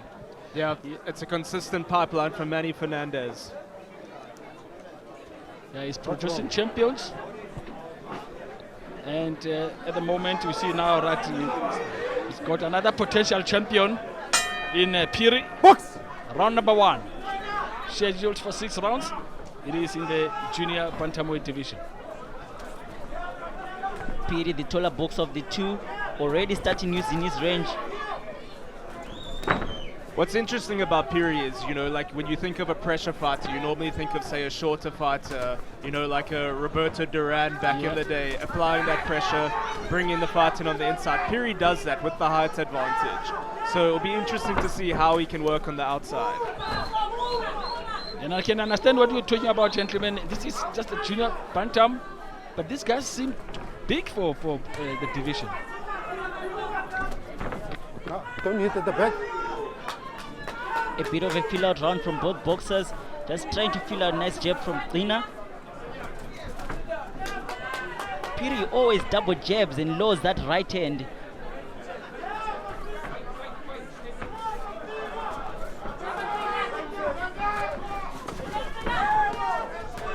If you just joined us, the boxer in the black trunks, that's Ndabezinhle Phiri from Zimbabwe. The black and gold trunks, and his opponent Makhoba from the KZN. Goes by the nickname GG. Good right hand from Phiri. We've seen in this round he's mainly used the round to try establish his range, get his jab working, and maybe he'll try load that right hand later on in this fight. And then you say Phiri starts very slow, but then once he starts to get his pressure going, you don't want to be in the ring with him. You see that beautiful right hand that he lands, and I think he's stunned. Gcina Makhoba is moving backwards. He felt it. He doesn't want to be there anymore. Big shots from Phiri. Yeah, and he seems to be hitting hard. The punches Phiri are hitting looks to be more effective than when Gcina hits. Beautiful body work from Phiri. Yeah, Makhoba is really feeling those punches. I think it's going to be a short night. You don't see this one going the 6th round. I don't think it's going to go the 6th. I already seen Phiri breaking this man down. He's got that straight right down the pipe. Phiri, oh, beautiful jab, snaps the head back with Makhoba. And again. And what about that body punch? That jab from Phiri is phenomenal. Oh! Makhoba's in trouble here in the first round, nothing coming back. He's going to be saved by the bell. That's a referee. Simon Mukadi takes a very, very close look at him. I'm seeing his body language. He doesn't want to be there anymore. I really feel like he felt the power in the punches of Phiri. And you can see by the way he was moving, he was getting caught with every punch. I don't think it's a good sign from him. I don't think he's going to go a distance. Yeah, and if we had questions whether Phiri could carry the power moving up into junior bantamweight, I think he's answering those questions tonight. Yes, yeah, he seems to have really carried his power with him to the higher division.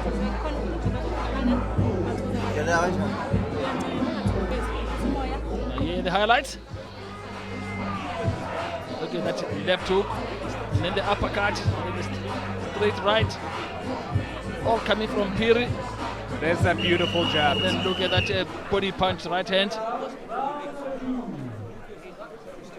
And right hand over the top there. Round number 2. Scheduled for 6 rounds. Big opening round there for Phiri. You can see why Phiri is number 5 in the world on BoxRec. His style is very difficult. His jab is so sharp. And he's a bit like a train, because once he starts going, you can't stop him. Once he's got the momentum, he carries it through. He's a very, very good boxer, this Phiri. Ndabezinhle. Makhoba is no longer moving his head. That is why Phiri is capitalizing on that. He's just too slow for Phiri. Those body shots are hurting him. Yes, you're right. He's not only slow, but also now he advertises his punches coming up. You can see his punch coming from a mile away. So Phiri is very much able to slip those punches.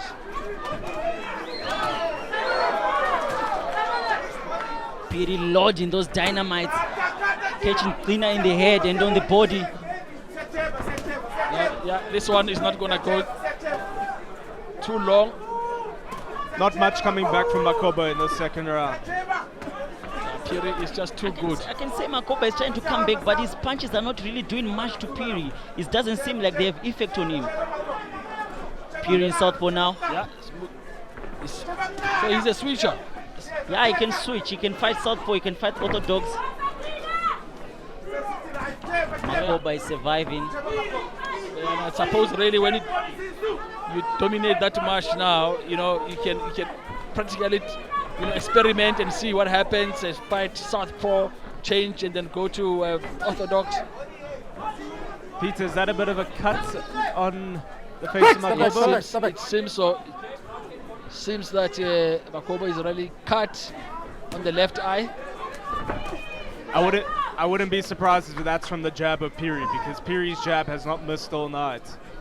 I think that was a punch as well. I don't think it was a head, but Phiri is landing hard shots on Makhoba's head. Yeah, and if I'm not mistaken, looks like it's cut on both eyes. Makhoba. Oh, relentless punching coming from Phiri. Proving now why he's called a pressure cooker. He is a pressure cooker. And he isn't much of a one-punch knockout artist in the same way that Aaron Muteba might be or Wassim Chellan. It's more so the accumulation of punches that he does. And he seems to be enjoying himself today. You can see his movement, his hand movement, his body language. He's enjoying himself. Stop! Yeah, and credit to you. You did say that now today you expect him now to be coming in and boxing more and not just rushing his opponent. And he's very good at that. You can see his boxing has improved. His boxing is not only relying on pressure, but he's outclassing Gcina Makhoba. Yeah, the referee has called in the doctor to have a look at that cut eye. And let's see what the doctor now decides. I think he'll carry on. I think he'll carry on. Time. But Makhoba's having a tough time in there. He is having a tough time. I think Makhoba got saved by that small time. Got a bit of a breather. Phiri looking to finish the fight. Stop! He came guns blazing after that stop. That's right. He was trying to drop him just before the bell, but his opponent really survived. Gcina Makhoba.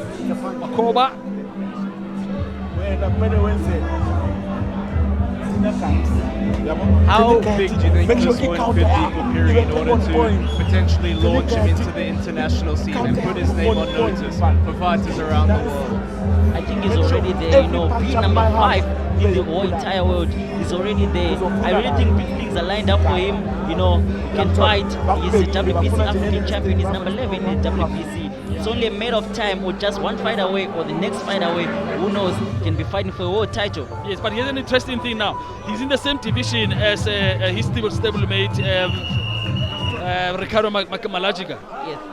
Actually, on this fight is when he's only fighting for junior bantam. I'm sure because he struggles to find opponent in the flyweight division. So he just went up just to fight this fight, and I'm sure he's going to go back down to flyweight. He's going to go back to flyweight. Yes. Incredible stuff.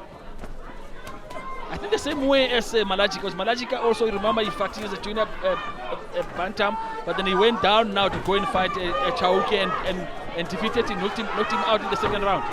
Yes, actually it's a matter of these guys, they can fight anyway. Phiri looking to finish the fight now. The pressure is coming with the pressure. Gcina is surviving, putting his guards up and throwing single shots to make sure he catch Phiri off guard. I love those shots on the inside from Phiri. Saw a beautiful uppercut pierce through the guard of Makhoba. Makhoba, you can see with his experience, if it was someone else, he would have been stopped by now. But he's standing his ground because he's been around the block. Yeah, he's a tough nut to crack. Makhoba. Nice body punch there coming from Phiri. I like the tight guards that Makhoba is doing now. He's saving him a lot from damage because the moment he was putting his hands down, that's when he was getting caught with a lot of punches. Oh, he got caught, Phiri got caught with a big left hook.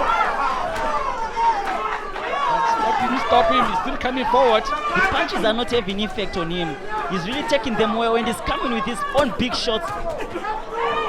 And I think really that's a mark of a good boxer, because sometimes you not just be good because you can punch. You should be able really to take a punch from your opponent. If you can't take a punch, it doesn't really matter how good you are. If you get caught, you're gonna go out. Yeah, correct me if I'm wrong. I think Phiri's only been knocked down once in his career in that fight against Jackson Chauke, and I think that was more of a flash knockdown, more catching him unsteady off balance than his chin cracking under pressure. I've also watched another fight whereby Phiri was dropped when he was fighting Moisi Boy, but that doesn't stop Phiri from fighting. He gets dropped and he fights back. And that eye, gentleman, is really bleeding. If maybe he's not going to get knocked out, I think he'll get stopped because of the cut. Another good body shot from Phiri. Oh! He almost went down. Makhoba, another big right hand there from Phiri. His legs were wobbling. His legs were wobbling bad over there. He almost fell down. That was a big shot. I commend him for staying up because that was a brutal shot from Phiri. It was a brutal shot. And there's Phiri again, switching, turning southpaw. Back again now to orthodox. 10 seconds. Bevan, you mentioned that Phiri might move back down to flyweight. I don't want to see him move down. I like him at this weight. He looks very strong in this weight, actually. I've never seen him being so explosive. And every punch that he's landing looks very strong. I think he's very strong in this junior bantamweight division. He's really throwing bombs. Coming up to round number 4. We never thought that we would see round number 4. We thought maybe the fight could have been over in the second round. But here we are. We're going to the 4th round. But it's a question of like how long. I don't really think that it's going to be too long. Honestly, I really see that Makhoba still looks like he wants to fight, but with the cut and the punishment that he's taking, I really think they should call it, But he does have some power in his record. Let's see if he can go on and do something special. Credit to Makhoba. He's shown great heart. He got hit with a huge shot in that round, and he managed to stand up. We have a look at the replays here. Maybe we'll see that huge shot from Phiri.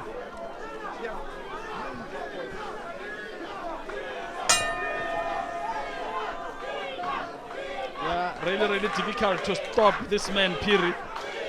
I think Phiri must stay up and Makhoba must go down because he looks small for this weight division. Or it's just Phiri who is big in this division. And I think Phiri is too big. And then if he really says it's a flyweight, I don't see how he can really make the flyweight weight, But yeah, as you say, he only came up in this fight in this division because he can't find opponents in the flyweight division. I love the uppercut from Phiri. Lifted Makhoba's hair.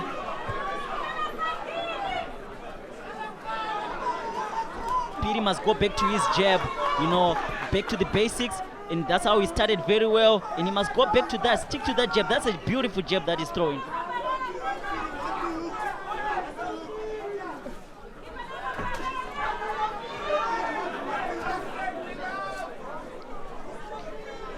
You just joined us. Stop. This fight is in the junior bantamweight division between Ndabezinhle Phiri. That's a very bad injury. It is really bad. I think they're gonna stop this fight. I don't know if this one's going to carry on. His eye looks terrible. There's the doctor coming through again, having a look. They didn't need the doctor's opinion. Phiri was too much for him. Yeah, I did say, gentlemen, that if he's not going to get knocked out, the fight is going to be stopped due to the injury on his right eye. And all those were courtesy of the pressure cookers, beautiful jabs and big right hands. That's a very bad injury. As you can see, that's a nasty eye. And that just shows you the power and the accuracy of Phiri. He has put on an absolute clinic tonight in boxing. Yeah, look at that mouse now. It's a big bump there on his head, over and above the cut that he sustained now, I think, from the second round. So look at him now. It's not looking good. There's Manny Fernandez now, using his experience, going to have a look at. Big respect from Phiri over here, congratulating Makhoba, who was a warrior in this fight. He didn't back down. He stood up to every punch that Phiri threw at him. Well, yeah, I just saw some exchange there between the two boxers. I think Makhoba seems to be saying that the injury and the cut was due to a headbutt. He was indicating to his opponent. So I don't know. I'm not sure. Maybe you can see the slow-mo there and see maybe it was very difficult to catch whether it was a headbutt because Phiri was also landing and it was rare times that they were getting inside. There's the change there, boom. That's when he nearly went down. Yeah, yes, we couldn't see really much in that slow-mo now. Maybe we can go back. What a performance from Phiri. He really looked incredible. all the punches he was placing together. He was hitting with bad intentions. That was the punch. Yes. Yeah. That's the punch. So it was definitely not a headbutt. It was a punch that caused all that problems now for Makhoba.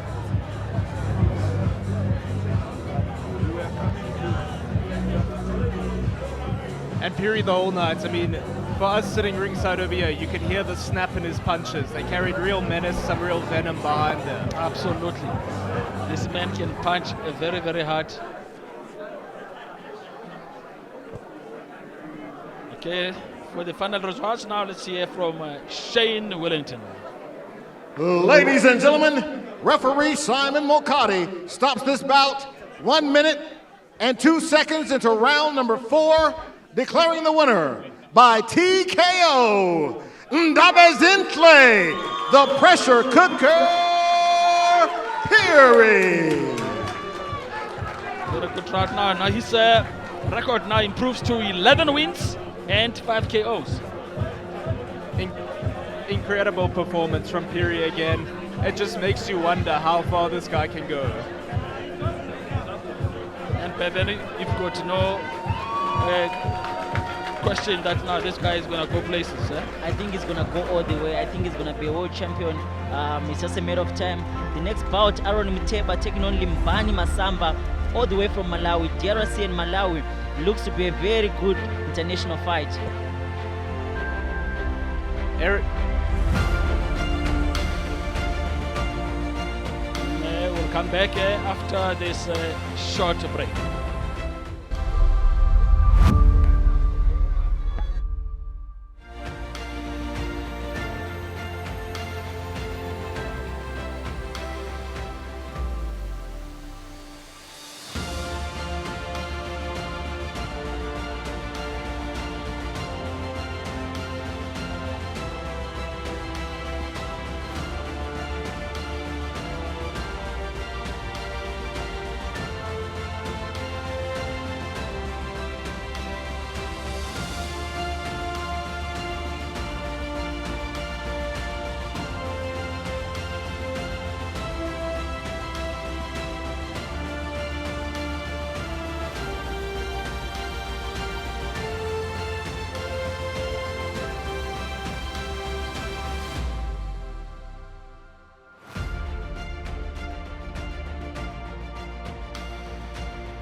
Looking to the next fight, we've got Aaron Mutema versus Masamba.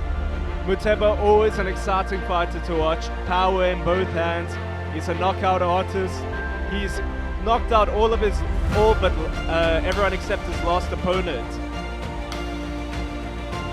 And in terms of the tape there, you can see Aaron Muteba, only 23 years of age, against his opponent Limbani Masamba, 35 years of age. And look at the records, 18 wins, 15 losses for Limbani Masamba from Malawi. And Aaron Muteba undefeated in 9 fights with 8 knockouts. DRC Congo, that's where he comes from, nationality. And hometown Kinshasa, Blantyre for Limbani Masamba. And Jim, Aaron Muteba coming from Durant's team, and Infinity team for Limbani Masamba. And for now, bringing the two boxers into the ring, let's cross over to Shane Wellington. Ladies and gentlemen, the action continues with an international middleweight bout. So let's welcome our boxers into the ring, starting with the blue corner. He's fighting out of Blantyre, Malawi, and he is the Malawi welterweight champion. He's known as Lion. Please welcome Limbani Masamba. Limbani Masamba is nicknamed the Lion. Present 33 professional fights. That's really a lot of experience. He's 35 years old. He's a veteran in this game, but he's up against a tough opponent today. You know, Masamba, he's fought twice in South Africa before, originally from Malawi. He's lost both of those fights in South Africa, so it'll be interesting to see how he does on away turf today. Yes, he's fighting a boxer from the TRC, Aaron Muteba. Undefeated in 9 fights, 8 KOs. So he's a knockout specialist. He's a knockout specialist, Muteba. What I like about him is that he likes to use the feints very well. He's a very good counter puncher, and he's nicknamed the Sniper, and you can see that in the way that he picks his shots. He loads them up with power. Yeah. It's experience versus youth. And now for his opponent. He's fighting out of Kinshasa in the DRC, and he's a Warrior Ascent athlete known as the Sniper. Ladies and gentlemen, please welcome Aaron Muteba. Aaron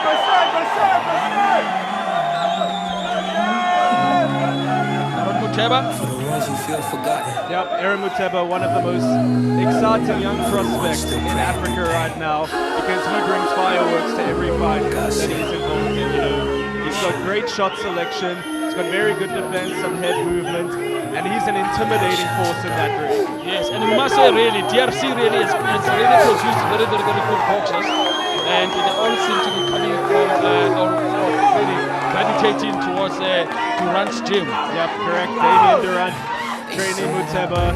He's conditioned him well in fights before.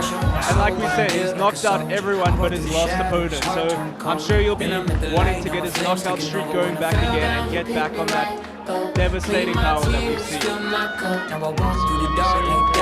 What he's going to be doing against this experienced boxer, Limbani Masamba from Malawi.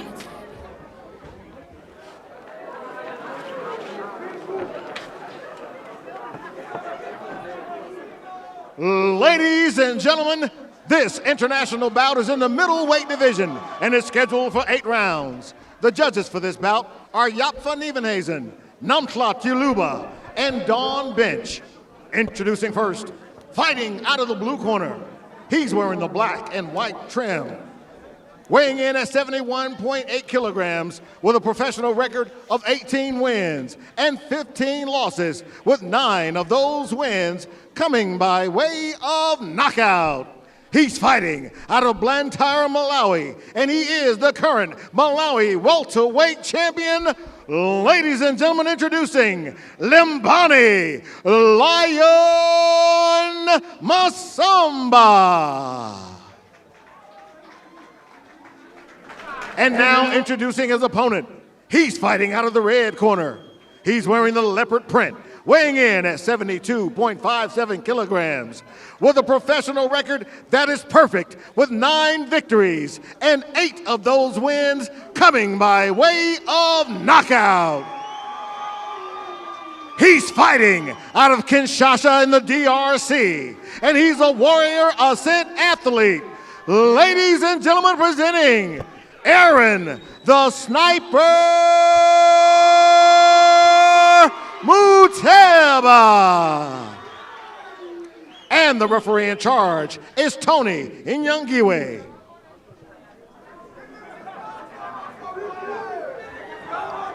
Tony Inyangiwe calling the two boxers to the center of the ring for the final instructions. What I've always noticed about Aaron Muteba is just how intimidating he is to look at. You'll see Boxers, in the face of over to now, the he's almost got a obey Mike my Tyson commands all the aura time. about him. Shake hands, good luck. Very, very intimidating fighter. Yeah, it looks really intimidating, and I can't believe that he's a middleweight. He looks much bigger than a middleweight. He's huge. He's a junior middleweight, super welterweight, in fact. Limbani Masamba is not is familiar with Durant Kembe. Also fought Brandon Tice, who's the teammate of Aaron Muteba. This isn't the first time that Masamba's fought to Muteba. He's in fact beat Jonathan Muteba before, but I don't think there's a relation there. And you can see he's a southpaw.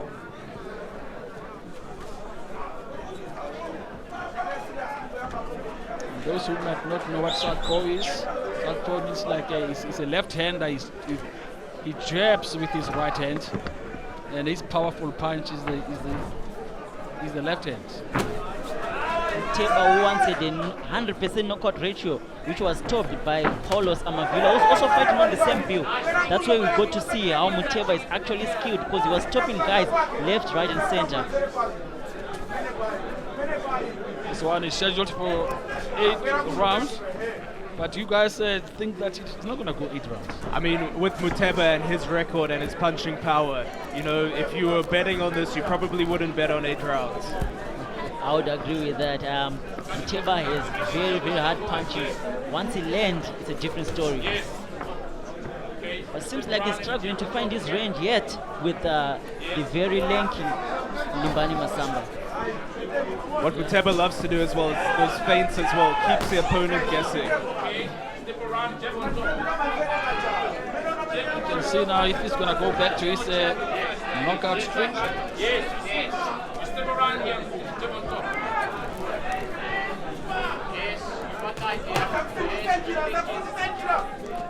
Bit of a fill-out round for both boxers, testing each other, finding range.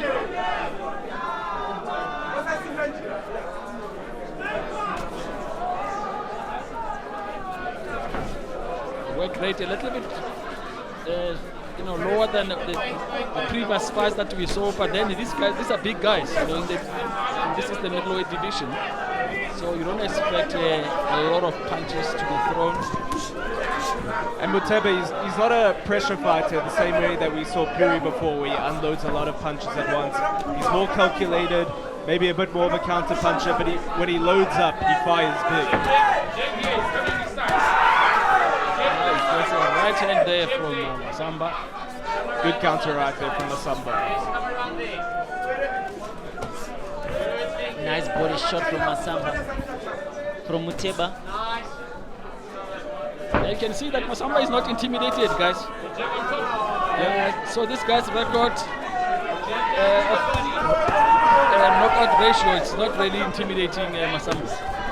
Yes, the man has 33 fights, 18 wins, and he's been around the block, so there's nothing I think he has not seen.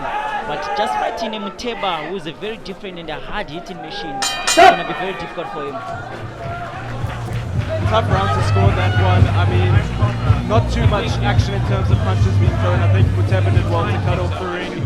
He had more of the ring generalship in that round. How would you guys score it? Well, I think really it was I'd give them 10-10. It's an opening round. Really, I didn't see it going in either way, so in that case, really, I think 10-10. No one really landed all of the boxers were pulling each other out. I would also have it a 10-10 because none of the boxers, there was nothing much in the round. 7 more rounds to go. See now what happens in the second round. He just joined us. We are now in bout number 5. Aaron Muteba from the DRC. He's in the leopard black trunks. He's up against a veteran, Limbani Masamba, from the blue corner. He's from Malawi. He's called the Lion.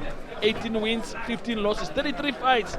I mean, really, this is experience. You're talking experience there. Yep, the leopard versus the lion.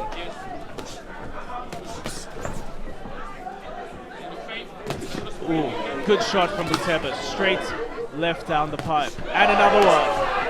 And understand why Muteba is called the sniper. That's why he's not throwing a lot of punches. He waits for the right moment to snipe at the lion.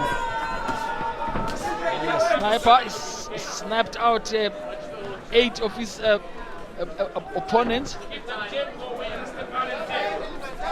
And he establishes that jab so well because he's trying to get his range to unload that sniper over left hand. But he's got power in both hands. We've seen him land knockouts with that beautiful right hook of his. It's a southpaw right hook, which is very tough for a fighter to see coming. So he can actually knock you out with any punch. Any punch, any hand, any angle. Nice body punch there from Muteba. The awkwardness of Limbani Masaba is giving Aaron Muteba problems because you could see he could have taken him away long time, but the stance, everything that he does, Limbani Masamba, is very difficult. It's very awkward.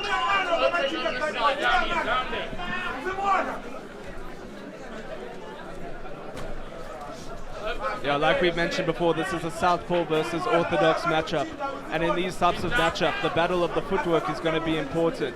Who gets their dominant foot on the outside and can land punches? Muteba loading on the corner, loading his punches. And going to the body, switching and going to the head.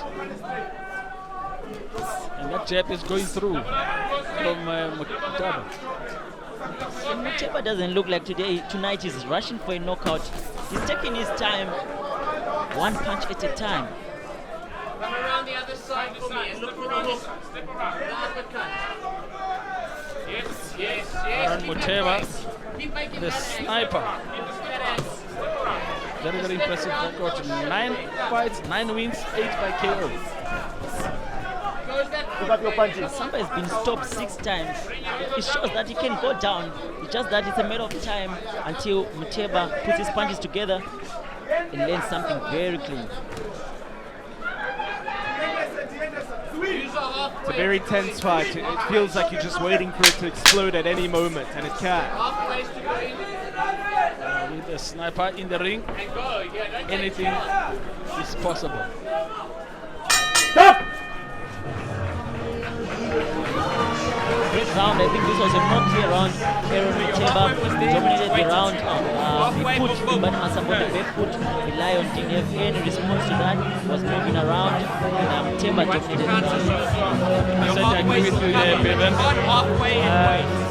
He really came out with some good body punches. And you could see that Masamba's slightly unsettled.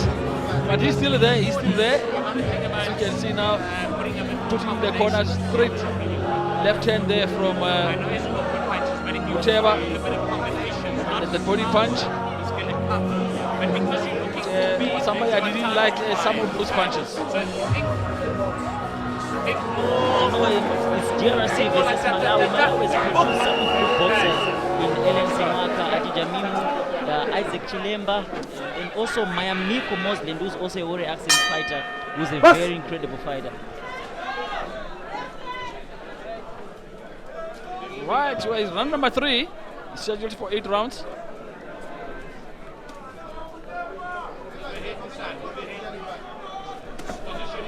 Muteba starting this round, allowing Masamba to take the center of the ring. Maybe he's going to try land a big shot on the counter. And there's a good left hand from Aaron Muteba.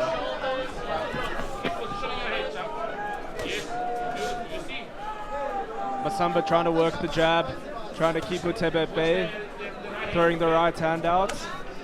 He's going to need all his experience. Maybe 3 fights. He's going to need that experience now against the sniper. Some good work from Masamba in the early parts of this round. Muteba is very watchful. His defense is so clean. He watches every punches and he parries and blocks and moves his head out of the fight.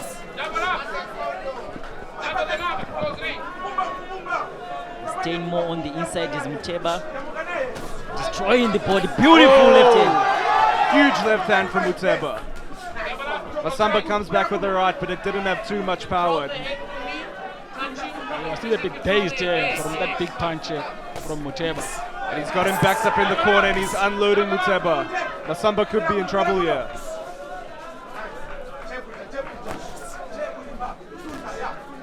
But as long as he keeps on punching, I think he's really got a chance really to survive. Once he stops punching now, I think that's when now he's going to let Muteba ready to unload.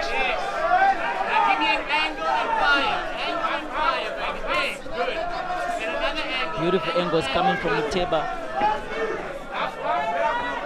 And Limbana Masamba looks to be taking the punches well. He's been caught by a couple of clean shots and he's taking them well. He's complaining of below the belt right there.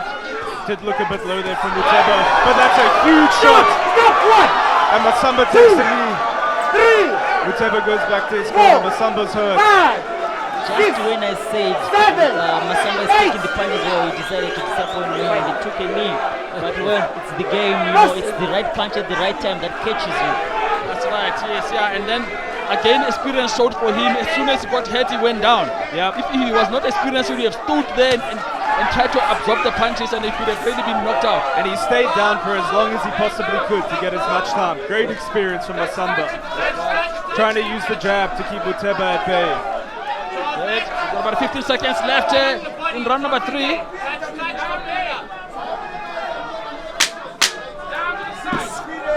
Another big shot from Muteba. Masamba's got to survive. He's got to hold. Yeah, he's got to hold.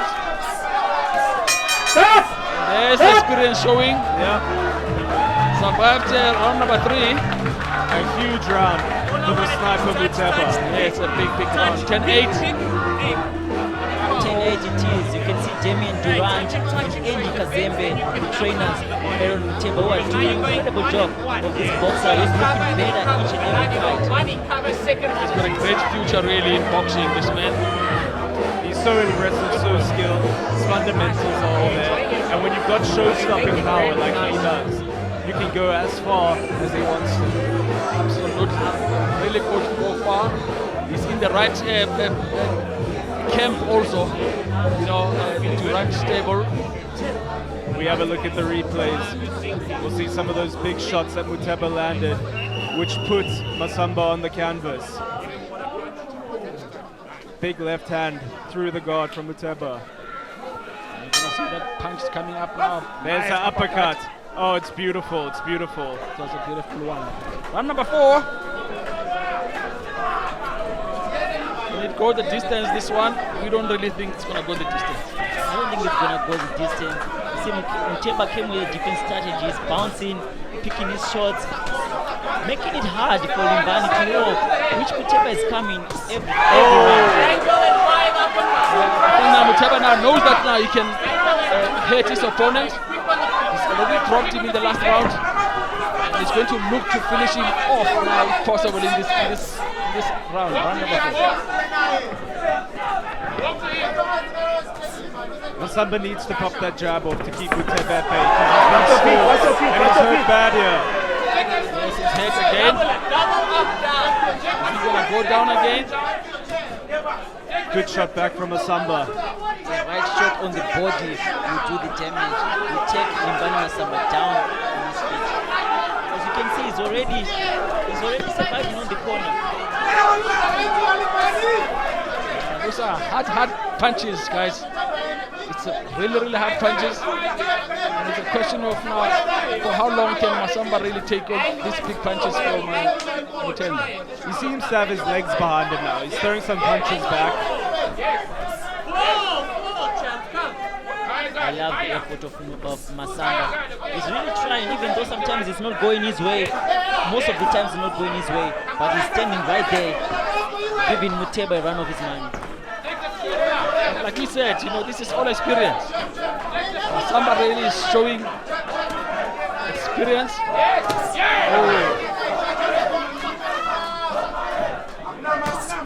Huge shots from Muteba. And he's loading big punches now, Muteba. The sound of those punches from Muteba. Nice body shot. It sounds like a sniper going off.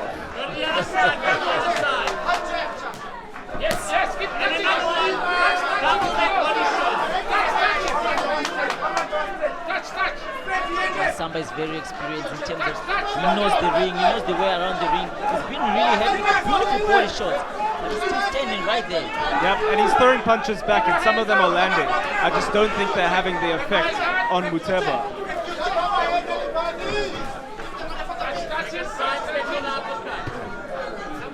Taylor really going after prey. It's like a hunter now going after a prey. And it's a question of now when can he land that big punch to take out Masamba. Big shot loaded up in the corner. Oh, that's a huge shot to the body. And Masamba's in big trouble here. Saved by the bell. Great heart from Masamba. Yes, Muteba was really trying to take him out. But he ran out of time in that round. Can he continue punching like that in the 5th round? Yeah, I hope he doesn't punch himself out going into the later rounds. He's covering the first one. So the first one is touching and then you take the second. What we pull about That's how he was doing it, Muteba. Look at that big left hand. And Masamba was forced now to go into the corner. And it's the shot selection from Muteba. He can go to the body, he can load power punches there, uppercuts, hooks, straight left. He's got it all in his locker. Masamba was covering there for dear life. And I think he knew that the round was about to go. So he thought like if he can just hang on there. Oh! The referee calls it. The fight is over. I think the corner of Masamba advised the referee Tony Yangiwe and said, look, we cannot continue. And yeah, the result now will be what? TKO. Fifth round. Or it didn't come out for round number 5. Well, the lion has been poached by the sniper at the end of the day. Exactly. The sniper, caught his prey, the lion, and then just knocked him out. Great performance from Muteba.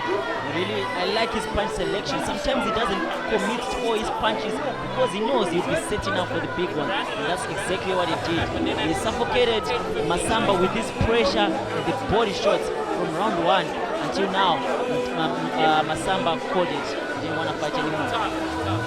That's how he did it in round number 4. Now look at those hard punches now coming from Muteba. I think we'll see maybe the assault on the body towards the end of that round.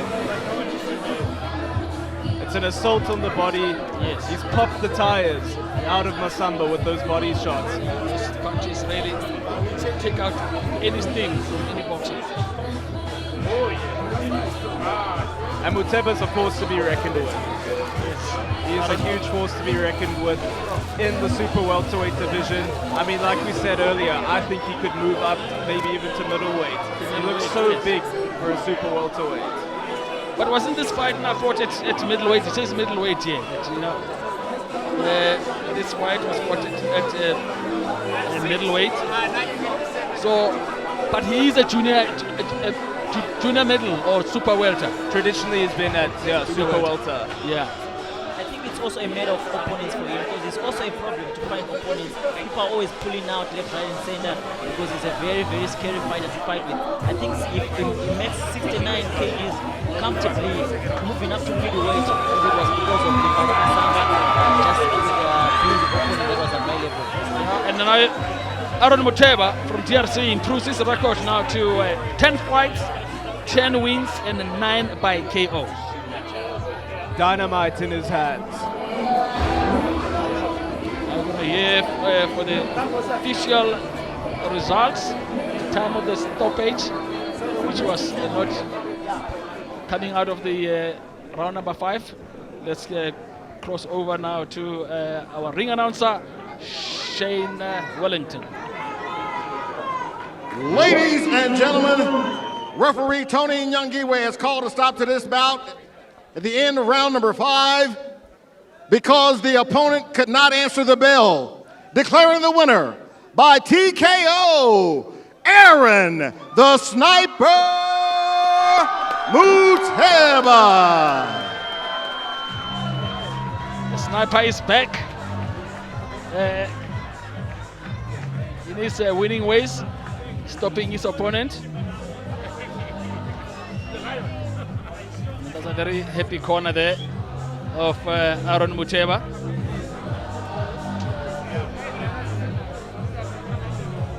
Muteba, he's such a formidable fighter. He's, again, like we mentioned before, he's got that terrifying aura to him where, you know, you don't want to stand next to him in the ring facing him off.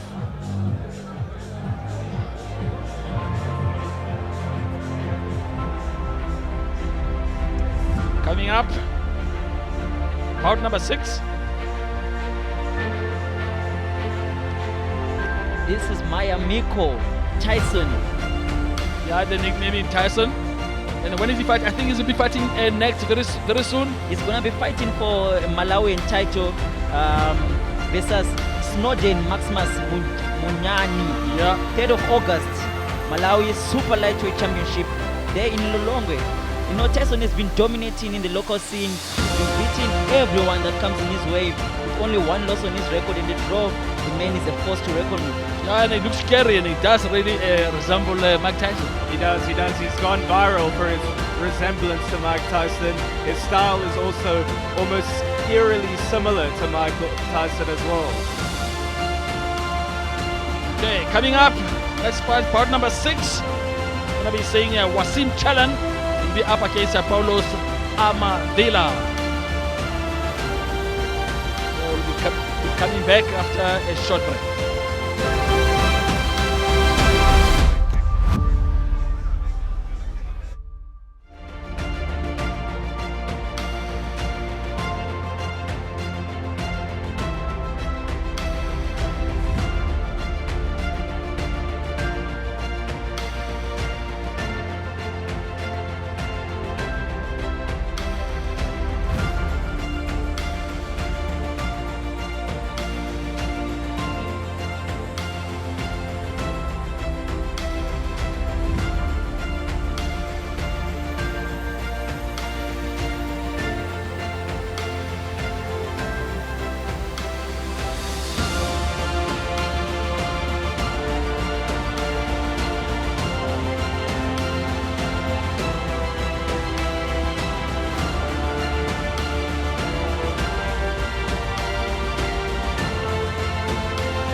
Alright, coming up, bout number 6.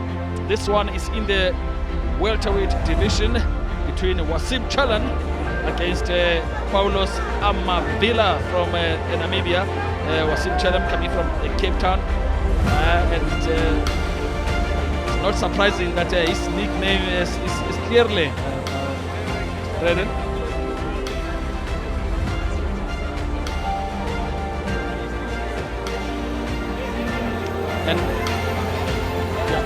Yeah, and let's look at the weigh-in, how the weigh-in went yesterday. Here it comes.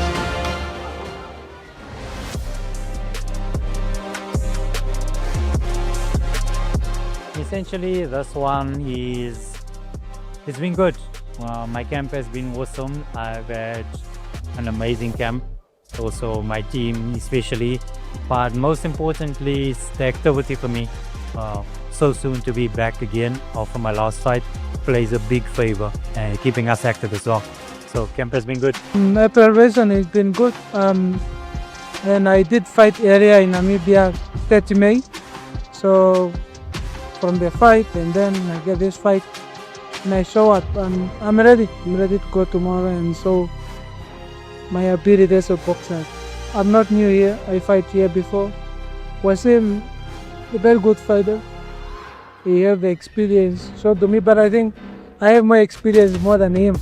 As a professional, this is the sport that you chose. That is the way that you sign. And if you come in at a weight that you haven't agreed upon, you're unprofessional. I did my best and I still over with 1 kg and what matters is we have a fight tomorrow and I'm focusing on that. Essentially, it's a good platform overall and also giving us more exposure in terms of boxing. We haven't had this in a very long time as well. And also displaying what Cape Town has. We've got abundance of talent and also just to show that I am still supposed to be reckoned with in the welterweight division. I just hope he's ready. I'm ready myself. I know he's a really good boxer. Experience is there. He's strong. Yeah, and yeah, we gotta fight. And I believe SA and Namibia plus Ghana. We only have three countries in Africa that have real boxer, and that's Namibia and South Africa. Now we have 2 major countries that produce real boxer. Namibia with SA, Wasim with Amavila. It's a very good fight. And I promise you this will be the best fight of the night tomorrow.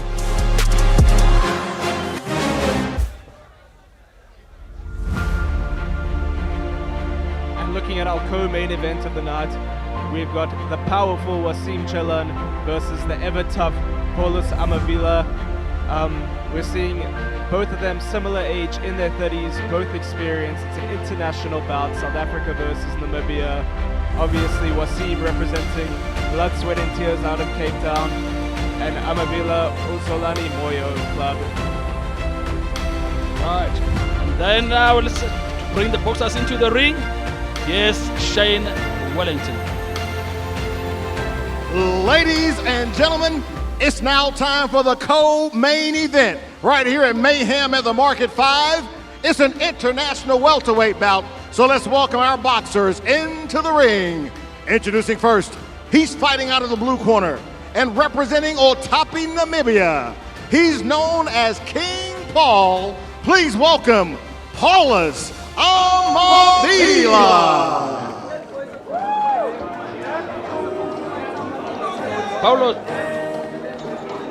Paulus Amavila goes by the nickname of King Paul. 11 wins, 6 losses, 2 draws, a total of 19 fights. So he's somehow bringing some experience here. He's only been stopped once. He's the first person to take Aaron Muteba the distance. And if you had watched the fight prior to this and saw Muteba before, that would tell you everything you need to know about his chin, his bravery, and his heart. Then he went the distance now with the sniper. And it was a bigger weight class, which I know that he can take a punch, he can take a crack, but there's a big man in front of him, Wassim Chellan, who also knows how to hit hard, very heavy-handed. But Paulus, I would like to call him like a spoiler. He comes to spoil the shows. And now for his opponent in the red corner. He's fighting out of Kokstenfontein in Cape Town, South Africa, and he's a Warrior Ascent athlete. Ladies and gentlemen, please welcome Wassim Chellan. Yes, the flamboyant Wassim Chellan from Cape Town. He goes by the nickname of Kirle, which means colored.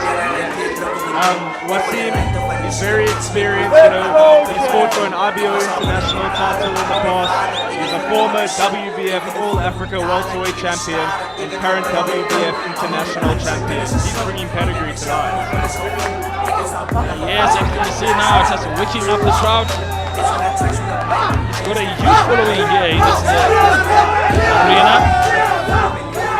He's enjoying himself walking out out. His last outing was with Prince Zomo, a well-experienced fighter who was a smaller guy when he fought Wasim, but Wasim didn't waste time with him and stopped him right here at this venue. So I'm thinking, do you think we're going to see another stoppage tonight? I've got a feeling that this one is going to go the distance. I don't know, what do you think, Peden? It's almost a case of the unstoppable force versus immovable object, because in my mind, if the sniper couldn't stop Amavila and he's going down in weight versus Wasim, it's going to be difficult. It's going to be difficult indeed. All right, let's cross over to Shane Wellington. Ladies and gentlemen, our co-main event is an international bout in the welterweight division and is scheduled for 6 rounds.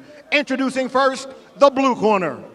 He's wearing the blue and white trunks, weighing in at 68 kilograms. He has a pro record of 11 wins, 6 losses, and 2 draws. He's fighting out of Otapi, Namibia. Ladies and gentlemen, presenting King Paul, Paulus Amavila. And now introducing his opponent, fighting out of the red corner.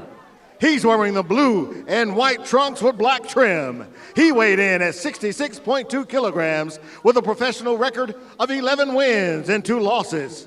He's fighting out of Koksteenfontein in Cape Town, South Africa.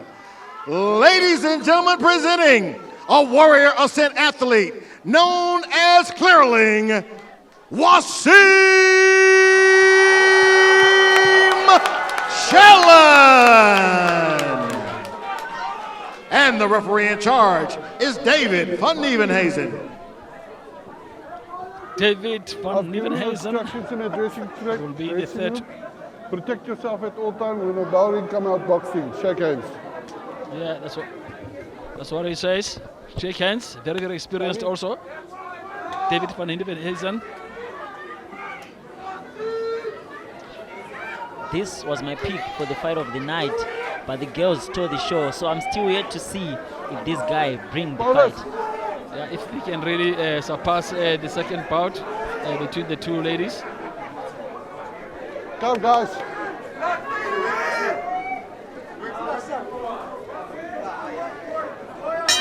Box.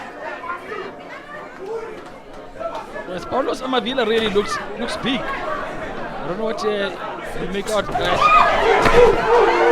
Wasim is not playing games. He hits with bad intentions. Every single punch that he throws, he wants to hit the guy. He loads up big every single shot Wasim. Yeah, he's trying to knock out his opponent. I don't know if they've been told. That's a huge left hook from Wasim. The power's on show already.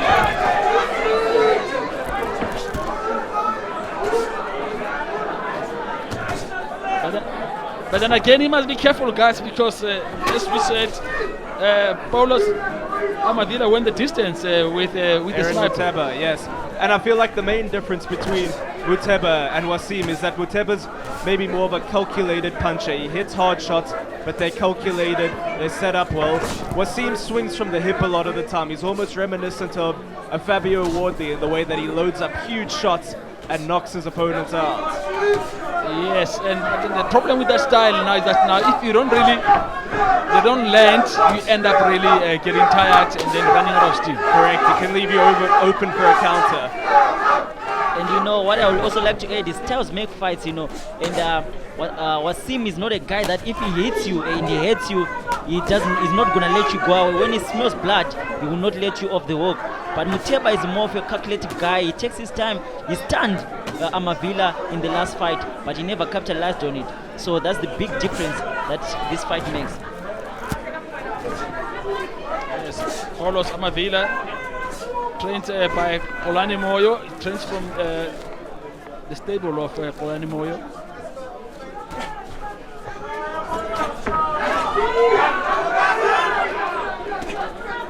Two right hands. Huge left hook from Wasim. Right on the temple, what a big shot. 7. 8. So Wassim Chellan is not coming to play games, guys.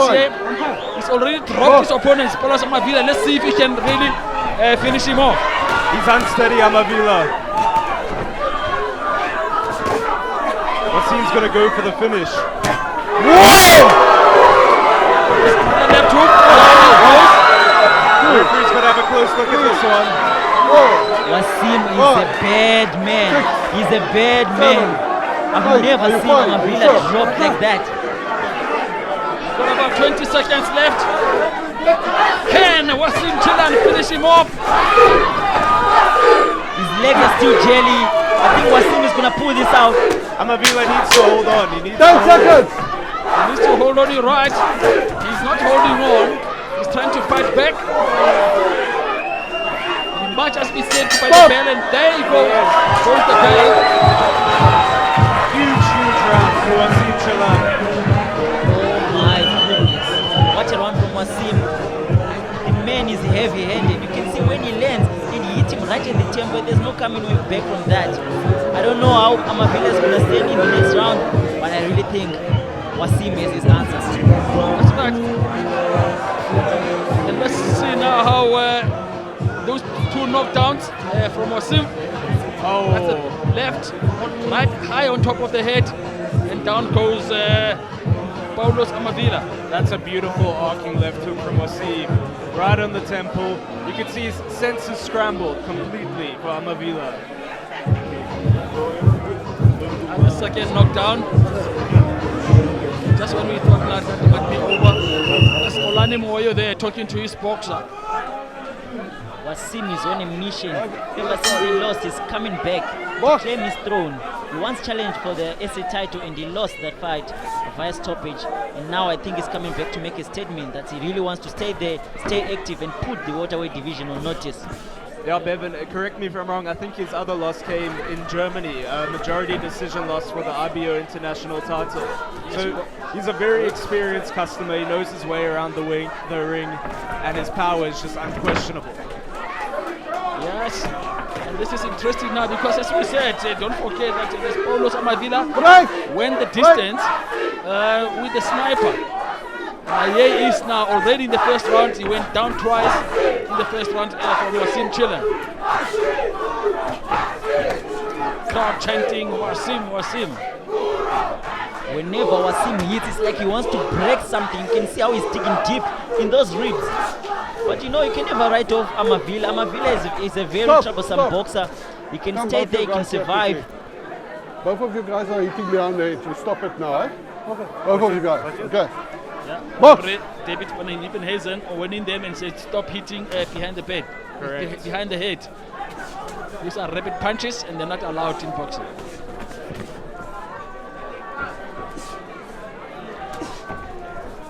Now question guys, can Wasim really run out of steam? You know, from these big punches that he's throwing. Potentially, because he loads up every punch with his full amount of power. He doesn't necessarily do setup punches. He goes for the knockout every single punch. I also think it also comes with this output. He doesn't throw a lot of punches, so he's saving his energy. Oh! Big right hand. And to the body from Wasim. Oh! That's a huge shot. And the towel comes in. I think the corner did the right thing. The man was hurt. Wasim does it again. Spectacular fashion. Now you can see why this man is popular. Wassim Chellan. He's just stopped his opponent now. Paulus Amavila, the man who went the distance with the sniper, Aaron Muteba. I dropped the body, guys! Chellan, I told you! I told you! Straight into another. We did the job better than Aaron, the sniper Muteba did. At this point, I just say, just give the man what he wants. If he wants a title next, if he wants whatever, give him. He has earned it. He has stopped. Amavila hasn't been stopped in a long time. He only got stopped, I think, in Russia. Only once. Unbelievable what this man Wassim Chellan has done. He's now improved his record now to 12 wins, only 2 losses, and 7 KOs. And what's surprising to me are who are the 5 people that he didn't knock out? Exactly, you ask yourself, who are those guys? Because now the way they fought tonight, really it was brutal, really, the way he knocked out his opponent. I also think it's maturity. You know, the more you fight, the more you know your strength. He knows that he can hurt people. And now he saw from the first round, he was just swinging and banging. He didn't come to play. And he stopped his opponent. He caught him clean once. Then you see Amavila was really hurt and he never really recovered from that. Yeah, like you say, guys, he doesn't throw a lot of punches, but now when he throws, he makes sure that every punch counts. He's a problem. He's a problem. He's someone that you will never write off if he's fighting 12 rounds, because you know one punch from him can change the war fight. Yeah, a Fabio Wardley type fighter. I agree. Fabio Wardley, he always seems like his face, but once he comes back and he hits, oh, it's another story. This is how he did it. Look at that big right hand, and Paulus really did.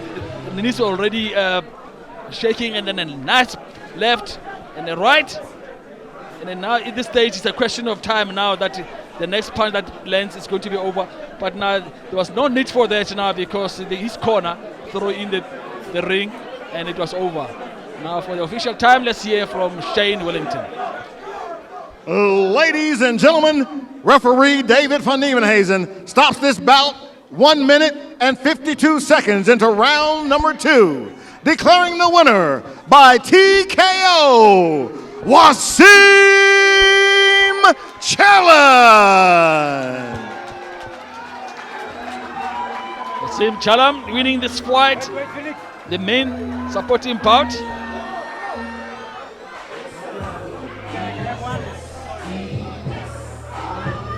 You see the crowd there celebrating.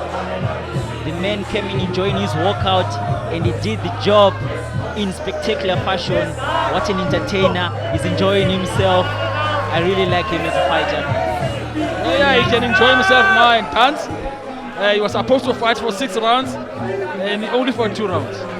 Less than 2 rounds. He's an efficient fighter.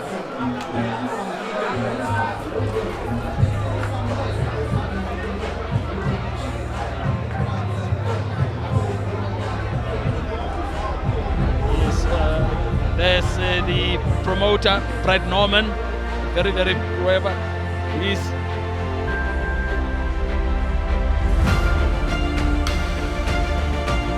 been named in Forbes 30 under 30. Brad Norman. He's doing wonders for South African boxing and boxing across all of Africa. He's bringing a lot of fighters together and he's putting on great shows like we've seen tonight. Yeah, that's Brad Norman for you. Very, very successful promoter of Warrior Ascent.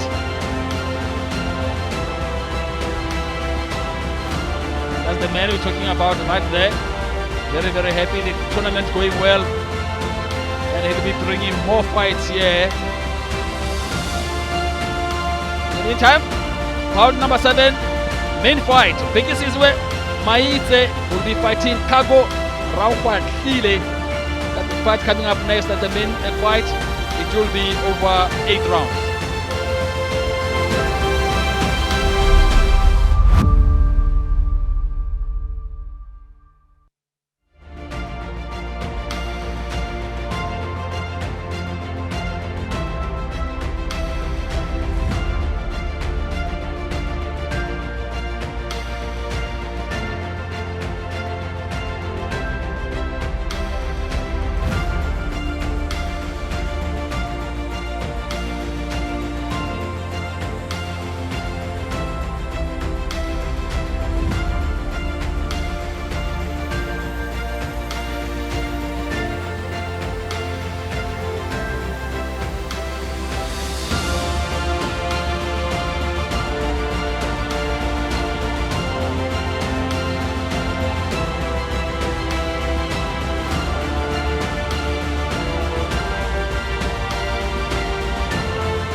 my preparations, I was working on my strength.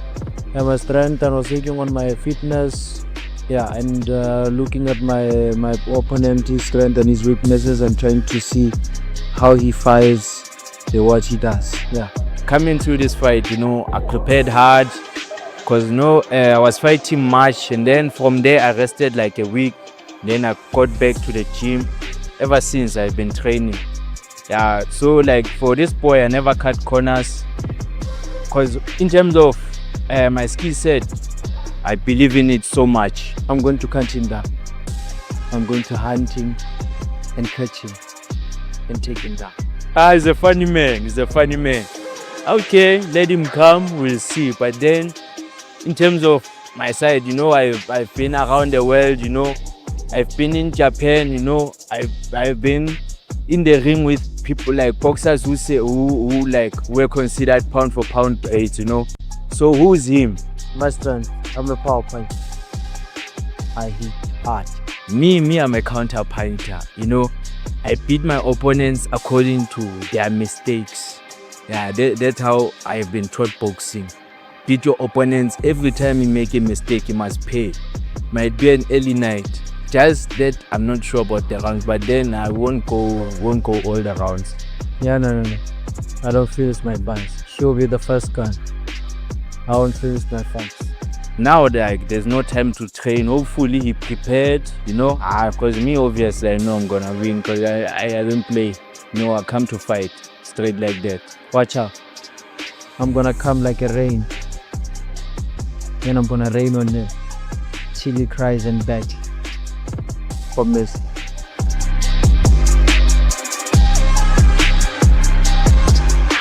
Well, we call that trash talking. I don't know if that was trash enough between the two boxers. Bekizizwe Maitse, 25 years of age, against Kago Raokgwathile, 27 years of age. Yes, look at the nice record there from Bekizizwe Maitse. 9 wins, only 2 losses and 1 draw. And Kago Raokgwathile still to be defeated. 4 fights, 4 wins, no loss. He's from Botswana. And then he comes from a place called Mahalapye. And Bekizizwe Maitse, it comes from Sharpeville. And I think really maybe this is a record, guys, in a way, because Maitse is fighting and he's got a dad, his own father, Mthembu, who's still fighting at the age of 45. So boxer and father, fighting at the same time. Yeah, his father was former SA Junior featherweight champ, and Maitse will hope to follow in the footsteps of his father and maybe overtake him. And now fighting in a featherweight, a bigger division than his dad. Yeah, and also he came from the WBC Grand Prix and he did extremely well. He only lost 1 fight there, and he also had a good amateur pedigree. And now we see what he's made of. Exactly. And now to bring the boxers in, let's cross over now to Shane Wellington. And now, ladies and gentlemen, it's the moment we've all been waiting for. It's time for our main event. It's an international featherweight bout, so let's welcome our boxers into the ring. Introducing first in the blue corner, he's fighting out of Mahalapye in Botswana, and he's known as Sparta. Please welcome Kago Raokgwathile.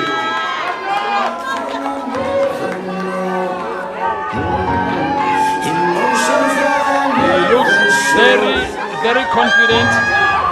He goes by the name of Spartan. He's from Botswana, undefeated in 4 fights. Raokgwathile.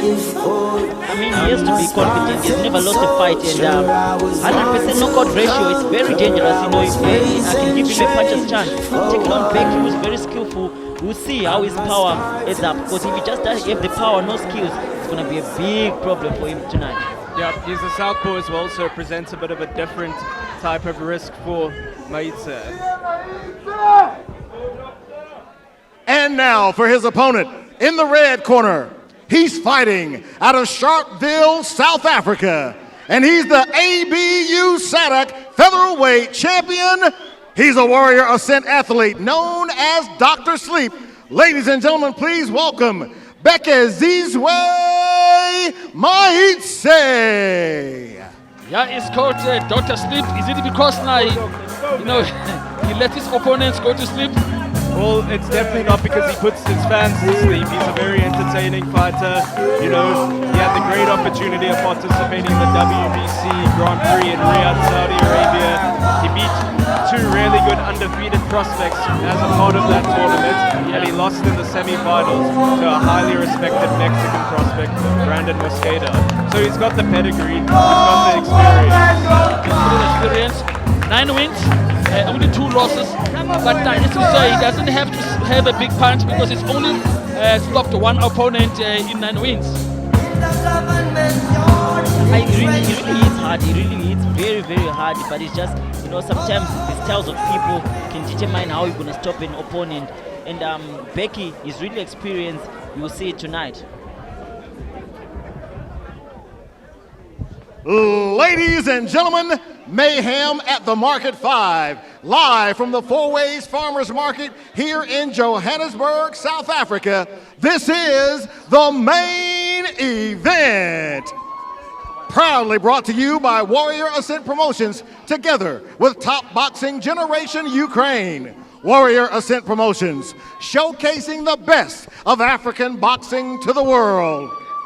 This international featherweight bout is scheduled for 8 rounds. It's sanctioned by Boxing South Africa. The fight supervisor is Floks Ramacholi. The timekeeper is Coleman Molefe. And the ringside physicians are Dr. Steven Selepe and Dr. Simon Brooks.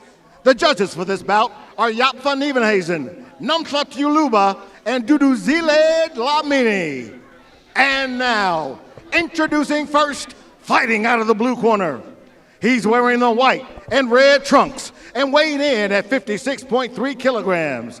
He has an undefeated record of 5 wins and no losses, with all 4 of those wins coming by way of knockout. He's fighting out of Mahalape, Botswana. Ladies and gentlemen, introducing Kago Raokgwathile. And now introducing his opponent, fighting out of the red corner. He's wearing the green trunks with gold trim and weighed in at 57.1 kilograms. He has a fight record of 9 wins, 2 losses, and 1 draw. He's fighting out of Sharpeville, South Africa. Ladies and gentlemen, presenting the WBC Grand Prix semifinalist and the current ABU SADC featherweight champion. He's a Warrior Ascent athlete. Ladies and gentlemen, presenting Bekizizwe Dr. Sleep Maitse. And the referee in charge of the action is Rian Janse van Rensburg. Boxers.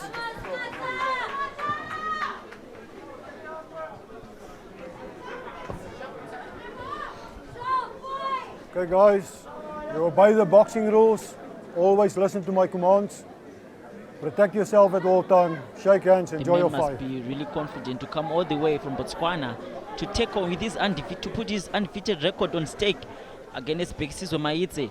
I really feel he has something up his sleeve. Well, that's what he was saying during yesterday's weigh-in. He says he's going to knock out his opponent. Let's see. But immediately, guys, what I'm seeing here is that the Maitse really looks big for a featherweight and much bigger than his opponent. I don't know what you are saying, but this is what I'm seeing. And yesterday, just when I spoke to him, apparently now, between fights, he walks around with about a weight of about over 70 kilograms. That's a lot of weight to cut, and you can see it. He does look very big in the ring. Yeah, he's quite a big boy, and both boxers, southpaws. Bekizizwe is a switcher. He's originally an orthodox, but he likes to switch in between. So now I'm sure he's confused his opponent by starting the fight on the southpaw stance. Yeah, and his father, by the way, is also a southpaw. Mahlangu. Right, stay back. Stay back. Keep your head up. Keep your head up. It's up. Rian Janse van Rensburg, the referee, that man in the ring. Now, Bekizizwe is loading, guys. He's not really taking this round, you know, as a feel-out round. Big left hand there from Maitse. It buzzed Raokgwathile a little bit. He felt it. Another good right hand there. That really got the attention of Kago Raokgwathile.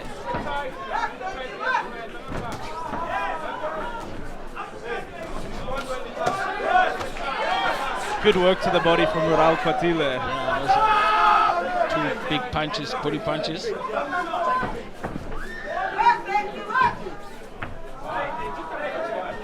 Beki must still be aware because Raokgwathile is still dangerous considering his knockout ratio. But then again, like we said, it just depends now who he fought. Exactly. I believe, I maybe stand to be corrected, I think all of his fights have been in Namibia thus far. So this is the first time he's stepping onto South African soil to show us what he's got. Well, he was confident yesterday the way in, saying that now he's going to stop his opponent. But he's got a very, very tough customer in Bekizizwe Maitse.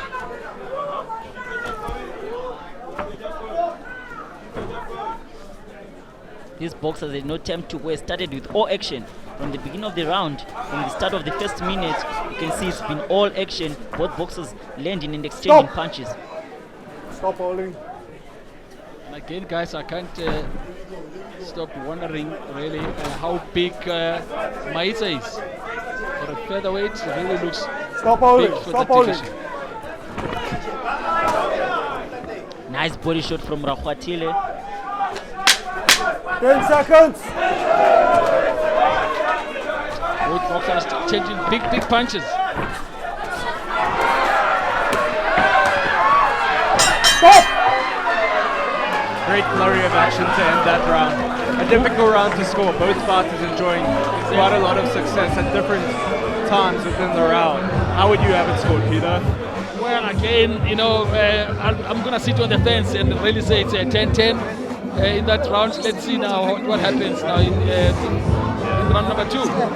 Because now both boxers now have felt each other's power. It could have been a 10-10, but I would really be edging on Beki because he landed some solid shots, especially that overhand that he caught him with and it buzzed him. I think that could be the major deciding factor. Yeah, you see, there's the punch that you're talking about. It was a big left hand, and you could see the knees of Raokgwathile really buckling.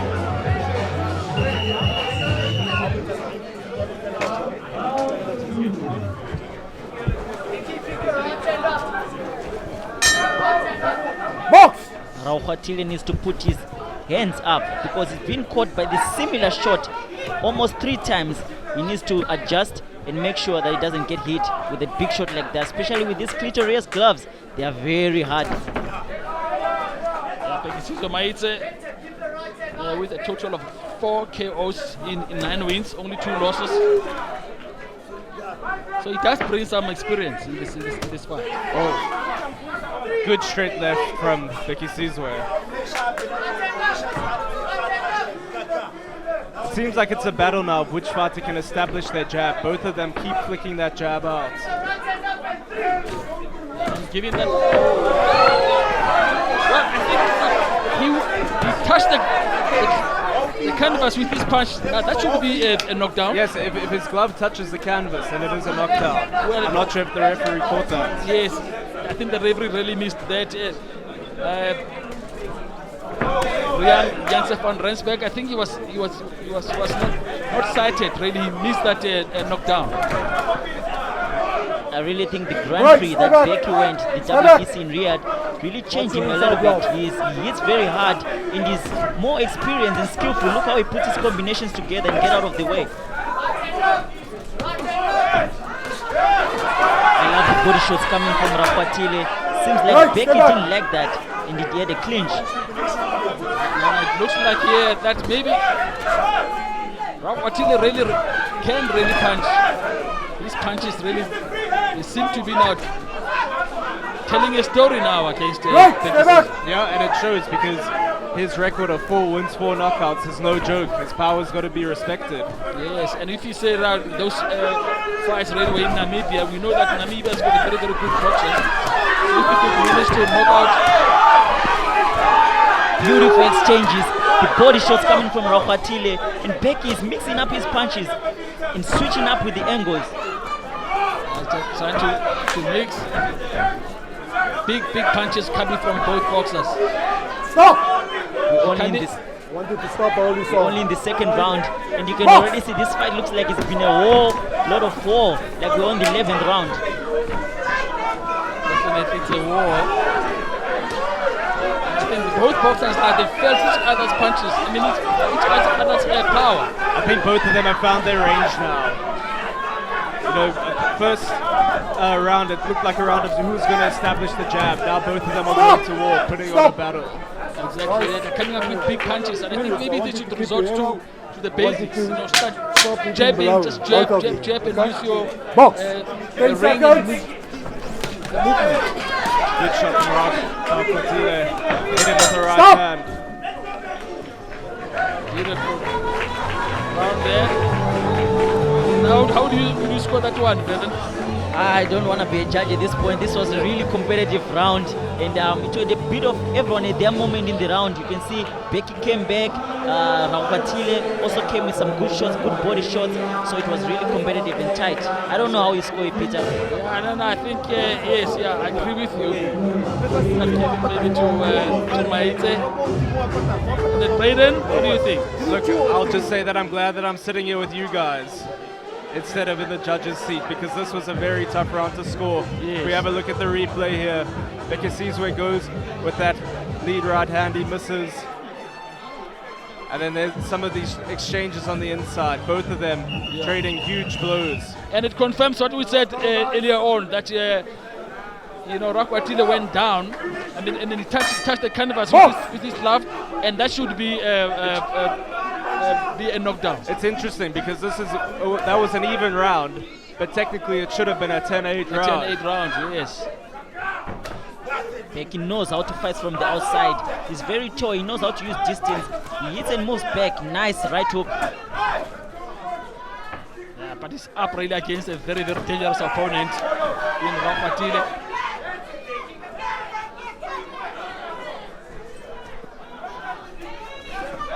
Raokgwathile doesn't seem like he's a one-punch knockout artist, but it's his work rate and the way he pressures people that I think he stops people, because most of his record he stopped people via TKOs, which means the referee could have stepped in. It's not those one solid shots. Stop pushing. A boxer really with only 4 professional fights, I think really is doing very, very well. What an exciting fight, guys. This is a right, stay back. Exciting fight. Don't push your boxer. This tournament really has produced very, very good fights. I enjoyed each and every one of them. I think we've had a bit of everything in this tournament. We've had great knockouts, we've had chess matches, grudge matches, right, wars. stay back. It's all you could ask for as a boxing fan. Exactly.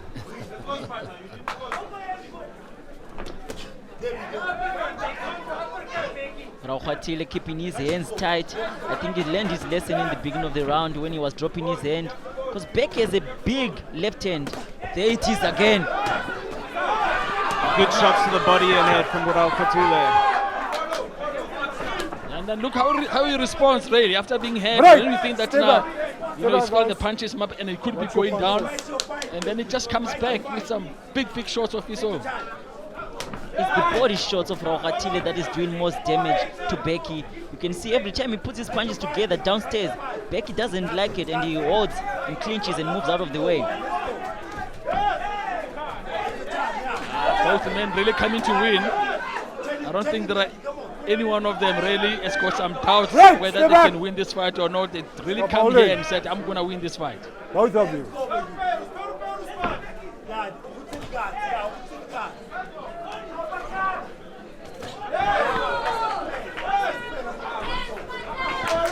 Dr. Sleep looking for that one-punch knockout with that big swing over left hand.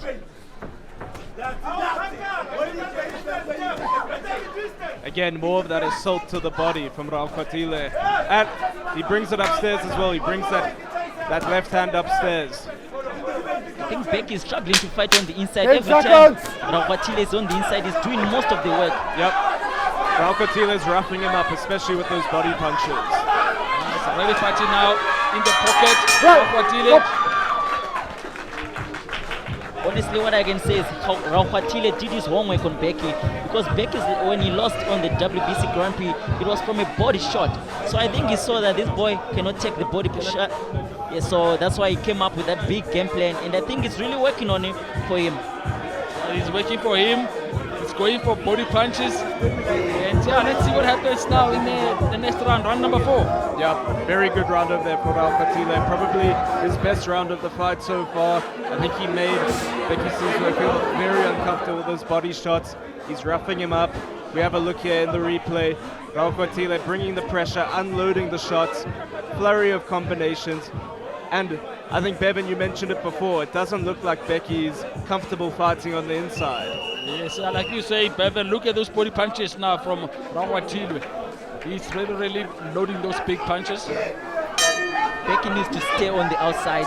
Make sure his boxing is open. Make sure whenever he's trying to come inside, and layer him up with that uppercut. And here that, understand that Southpaws don't like fighting other Southpaws. No, not at all, because it's a funny thing, because Southpaws often find they struggle to find other Southpaws to spar, so they don't have as much experience. Southpaw versus Southpaw. Kago Raokgwathile from Botswana in the white trunks. Good shot from Raokgwathile. That's right, against Bekizizwe Maitse. I love Becky's movement, that movement. He ducks away very nicely on an angle. And he's doing well moving on the outside because he can stay inside.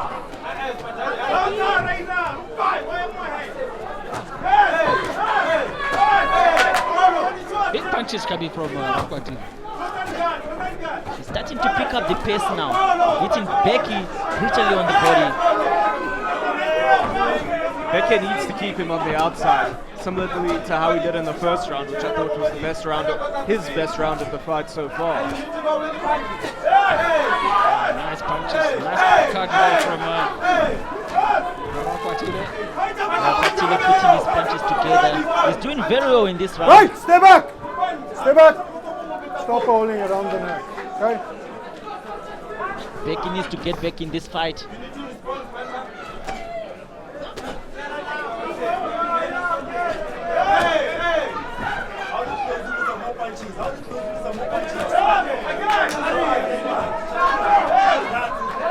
The size already here is not, doesn't really matter here. No, it doesn't matter in this ring tonight. Raokgwathile is putting the pressure on. The smaller fighter liking to fight on the inside. It's not something that we don't see. Go to low. You know, size doesn't really matter in the fight. You know, what really matters is the skills and heart. You know, sometimes you might not have the skill, but when you have the heart and you keep moving, like just as I think Kago is not really skilled, but you can see that he has a lot of heart and he's hitting Becky on the body. Becky holds again for his dear life. Stop! Stop! Showing his experience there. Stop turning your boxing opponent around. Not swing and then hold his box. opponent.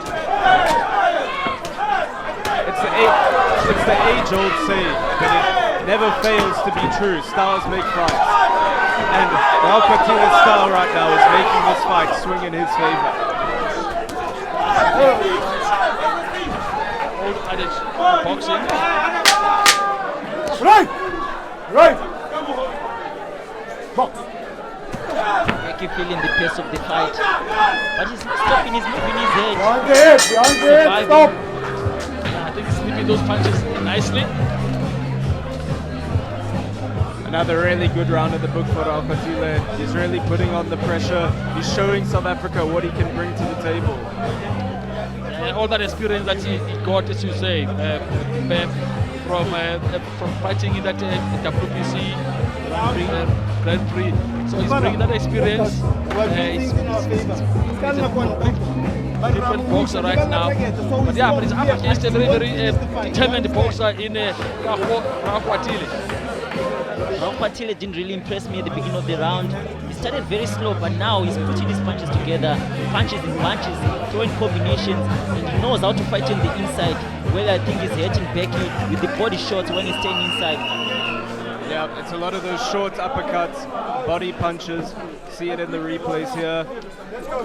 Like you said, you know, he did his homework. He realized that okay, Becky lost from a body punch in his last fight, so he says that's what I'm gonna do. And he's just gonna throw body punches and see if this guy can take it.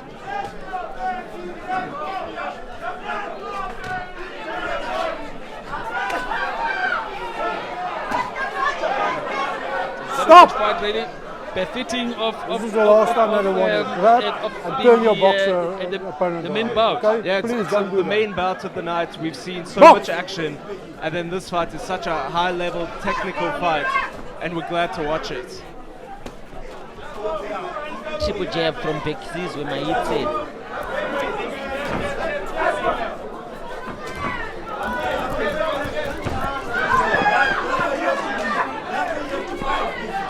As Kago said, he's going to be hunting. He's really hunting. He's stalking his opponent. Big punches coming from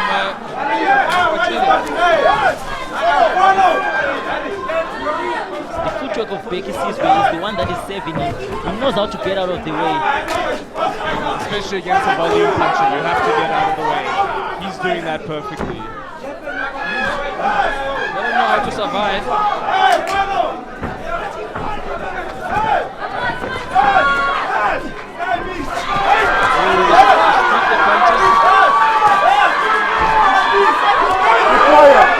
At this point, I think Becky must not look at the referee until the referee stops the fight, because he's going to get hurt. If the referee doesn't stop it, you're not supposed to stop or talk to the referee. You're right, and it's really disappointing seeing how experienced he is, but he stops, looks at the referee now, expects the referee now to intervene, and the referee didn't intervene, and then he could have been knocked out now. It's protect yourself at all times at the end of the day. And he should know better than that. Better than just to stop and go with the referee. Raokgwathile is bringing some of those punches upstairs now. And he's really outworking Becky at times. Yes, and also hitting him. Seems to be hitting him, looking out. Really tough time for Bekizizwe. I think he's a bit desperate now. You see the way he's throwing his punches. He's no longer as accurate as before. And Kago is taking advantage of that. Raokgwathile invested in the body from the early rounds, and it's paying dividends right now. Becky looks to be quite exhausted. He might have only had 4 fights, but the way he's fighting now really is quite like a very experienced boxer.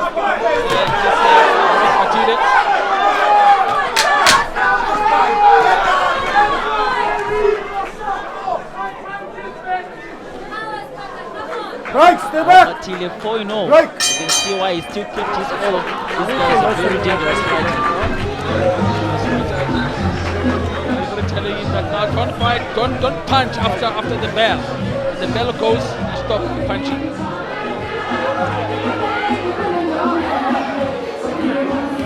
Another tough round in the books for Becky. Bevan, if you were in his corner right now, what would you be telling him? Are you okay?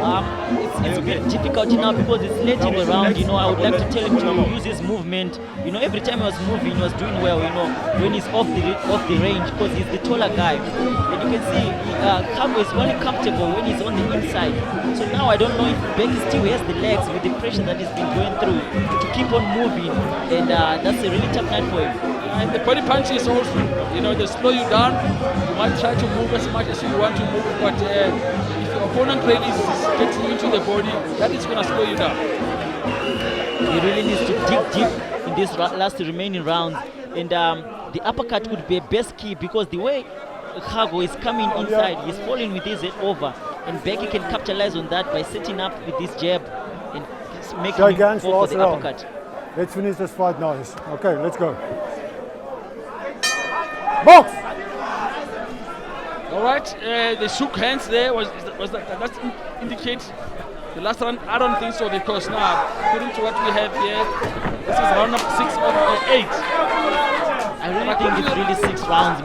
It could be 6 rounds, because on our paper here it says 6 rounds, but now we don't know, now we'll see. And if it's like that, then it's interesting, because I think Becky dominated major rounds at the beginning of the fight, and Kago came back late in the round. So for me now, I would have it as 50-50. Yeah, this round will be more pivotal than ever. This round is a decider. Right now it is an 8 rounder, not 6. But the referee made them shake hands. You know, for round number 6. I think the referee is under the impression that it's a 6 rounder.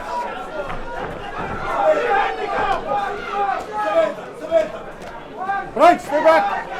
Mistakes are really common in boxing, but I'm happy the boxers knew that they're fighting 8 rounds, because if you knew on the day of the fight that you're fighting 8 rounds, no ways. It's a tall order, you know, because you've trained for 6 rounds, you've psyched yourself for 6 rounds, and suddenly you're told it's going to be 8 rounds. Yeah, that can be debilitating.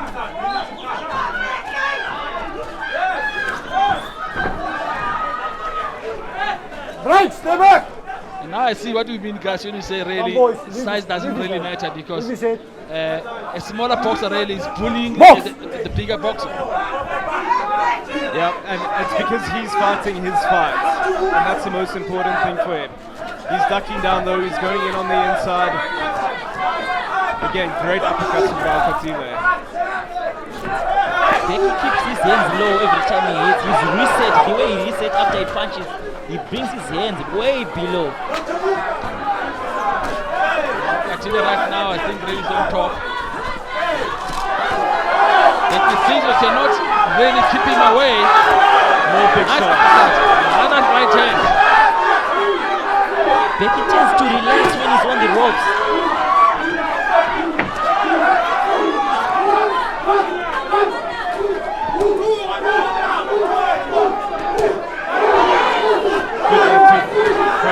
Becky to respond there. Kago going back to his old habits of dropping his right hand, which was making him get caught by the big left hand. Right, stay back, stay back. There was big talk between the two boxers, and I think they're walking the talk. You know, they're really doing the job here. They said we should expect now an interesting fight, and it is an interesting fight. Credit to both boxers. Whoever steps in the ring, I always give credit to them, because it's really a tough sport, and these guys are really meant to be fighting. Come guys, right, stay back. End of round number 6. So it is an 8 rounder. 8 rounds. 8 rounds. 8 rounds. Now, yeah, it's very, very interesting now, because now from the corner of Raokgwathile, it sounded like now that he thought it was 6 rounds. They were preparing to take off the gloves and thought it was 6 rounds, and until the referee went into the corner and said, no, it is 8 rounds and not 6 rounds. Okay. That's a huge spanner in the works over here, because Raokgwathile has been applying so much pressure and expanding so much energy. Yes. Let's see how much energy has left to expand in these remaining 2 rounds, if that is the case. Yes, because he thought it was 6 rounds. So he was expending all this whatever and punching that hard and thinking that it's only 6 rounds. Now he's going to fight 2 more rounds now.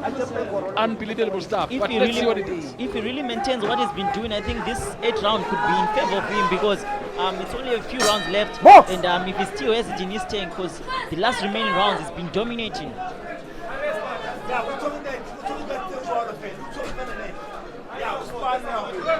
Boxers from Botswana really have a solid amateur pedigree. Most of them, they don't really have a lot of fights, but they have a good base in terms of amateur. Yeah, 100%. And that's Kago Raokgwathile in the white and red trunks. No, that's not allowed. All right. Goes by the name of Spartan. He's got 4 fights. Won all of them by knockout.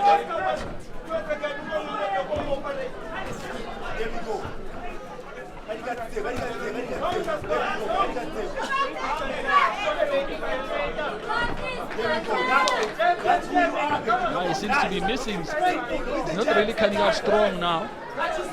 Because I think that he thought it was 6 rounds, now he's going to fight 2 more rounds. Now he's got to preserve some energy now for this next 2 rounds. It does seem like a bit of the steam has kind of run out for Raokgwathile. But Becky needs to take advantage of that. If he's slowing down and fighting on the outside, he can't let him gain momentum. I think Becky is supposed to take advantage of this because you saw he's slowing down Kago. He's just charging the battery, getting a bit of a win, then he can start again to pile up the pressure. Yeah, he better do that now because now there's 1 more round to go.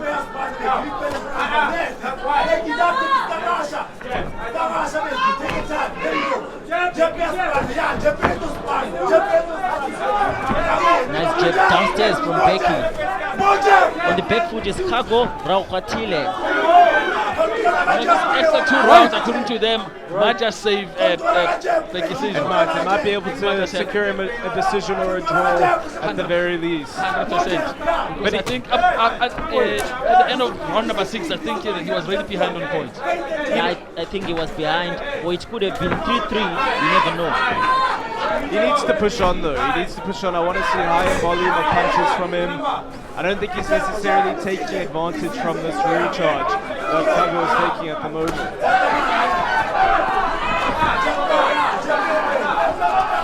What a fight really from Raokgwathile.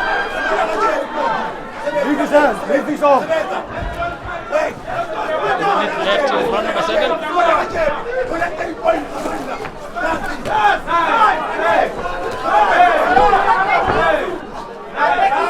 Just joined us.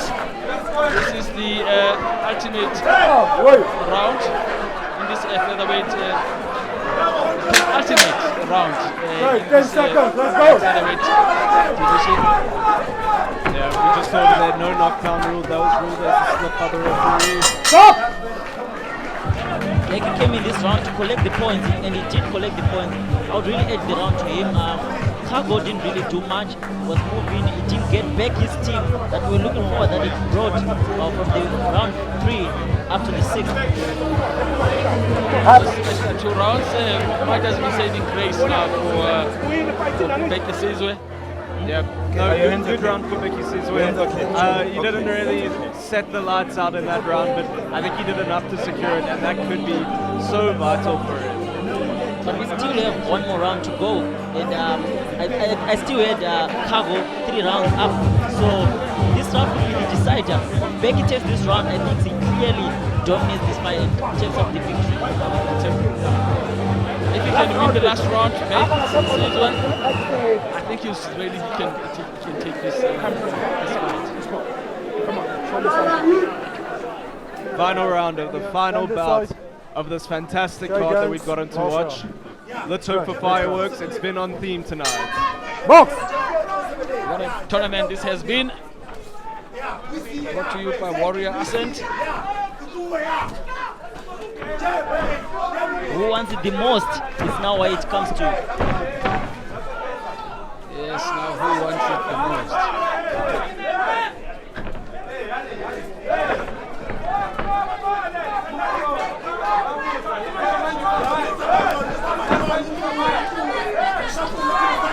Kago seems to have a bit of a second win coming into this final round. I think his adrenaline's kicked in, and he's looking to secure that win.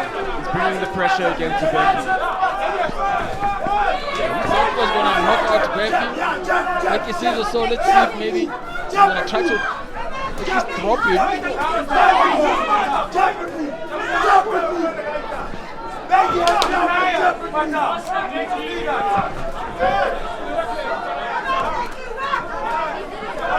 Bekizizwe is throwing a lot of punches now. He's trying by all means to make sure he's collecting the points.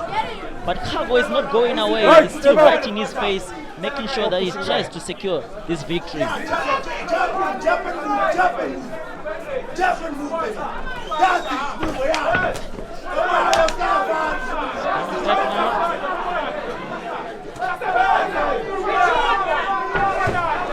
Halfway now through round number 8.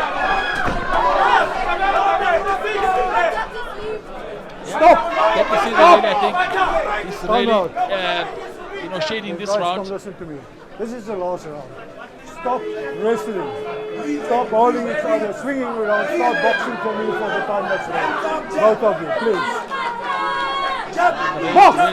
Of Rian Jansefan runs back and saying, look, this is the last round. Stop holding too much. Maybe give it your all now. Because now, you know what are you saying yourself for? Great exchange from both boxers.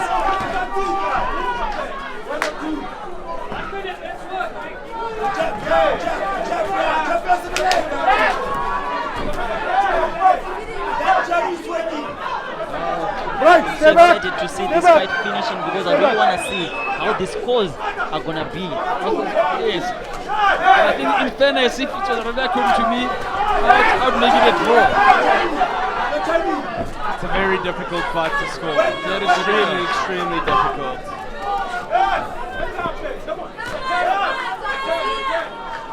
Right, step back. Stop holding yourself. Guys. Both of you. 10 seconds remaining in this round.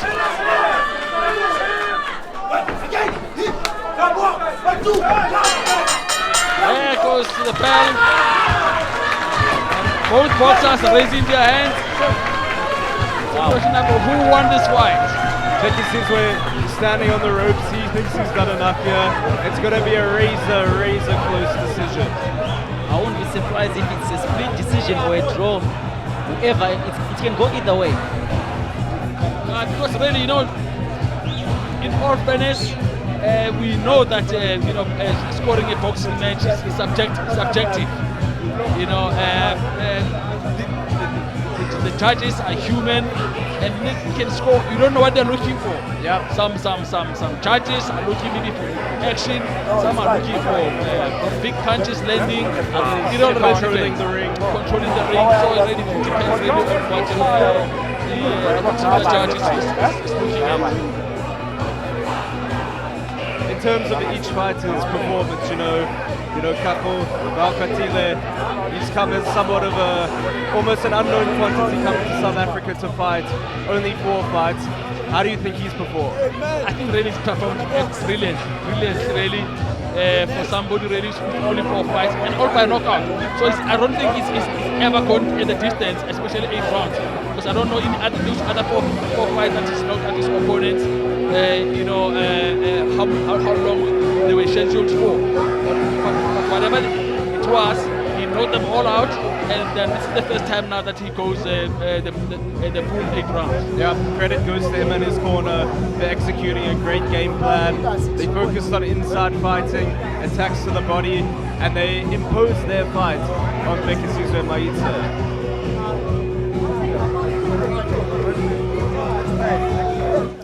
What a brilliant tournament really put together by Warrior Ascent. It was a very, very good fight. All the fights interesting, and then the way action packed. We've seen some knockouts. And this was the last fight, the main bout, and it really delivers.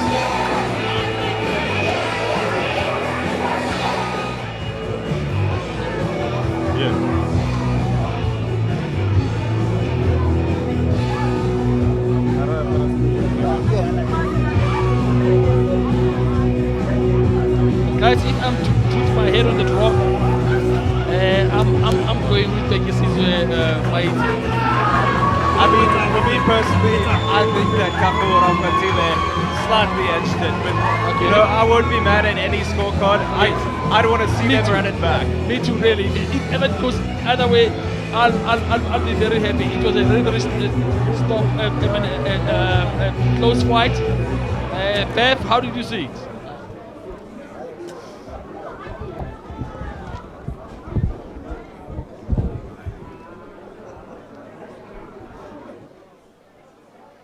Ladies and gentlemen, this bout was scheduled for 8 rounds. It went the full distance. Let's give both of these boxers a big round of applause. After 8 rounds, we go to the judges' scorecards for a decision. Judge Van Evenhazen scores about 78-75. Judge Lamini scores about 76-76. And Judge Yaluba scores about 78-75 to your winner by majority decision. Kago Raokgwathile. Wow, majority decision to Kago Raokgwathile. You were right. Yeah, it was a close fight. It was a very close fight. I wouldn't mind seeing them run it back on a rematch. I thought both of them performed well. But at the end of the day, Kago Raokgwathile's game plan from his corner and his execution was pinpoint. He showed great desire throughout the whole fight, and he deserves to bask in all of his glory tonight. Yes, yeah, because he won the early rounds. He was ahead, I think, and by the time now, after 6 rounds, now when he thought the fight was over, I think he had really a good cushion, and then he used it really, and then won the fight.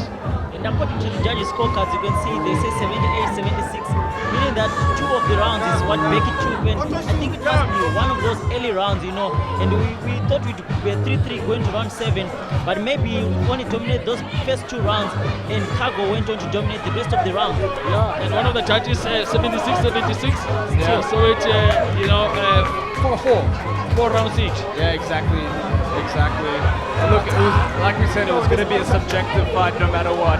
There were a lot of swing rounds in there, but at the end of the day, Kago got the decision. He deserves all the praise, all the glory tonight, and I'm sure he'll be celebrating. Yes, and I suspect that maybe the match is maybe called for a rematch.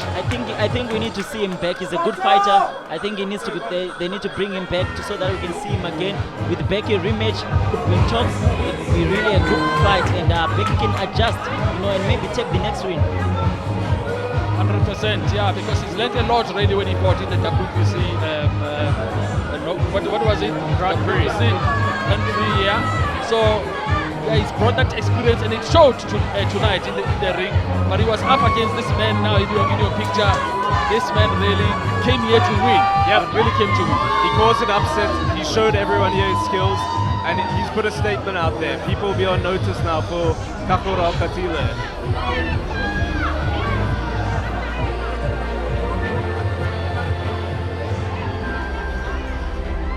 Okay, there we go. The results in the first fight: Thando Mbetu, a win by TKO against Sibongumusa Ngobeni.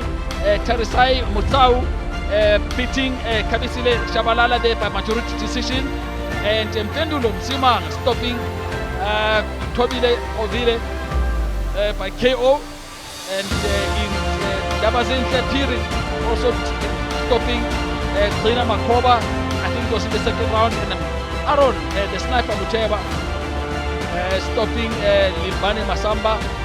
Masamba not coming out for the 5th round.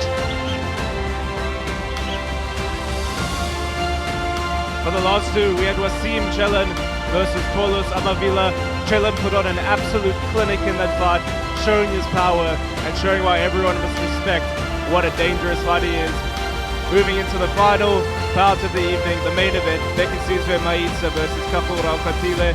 And upset as Raokgwathile announced himself to the South African stage and showed why he is such a great fighter and why he's won all 5 of his fights. And overall, a very, very, very beautiful tournament. Good fights, all of them, including the ladies' fight. Very, very exciting. We've seen some knockouts, we've seen some good punches coming through, and yeah, and we've seen some upsets. But it's been an amazing night of boxing for all of us over here. Peter, I've had a great time. I can't wait for the next one. We'll see you guys then. Yes, thank you very much. It was a great fight, and it was really nice working with you, Brandon Young. So yes, you started here as young. I don't know if you are still young at the end of this tournament.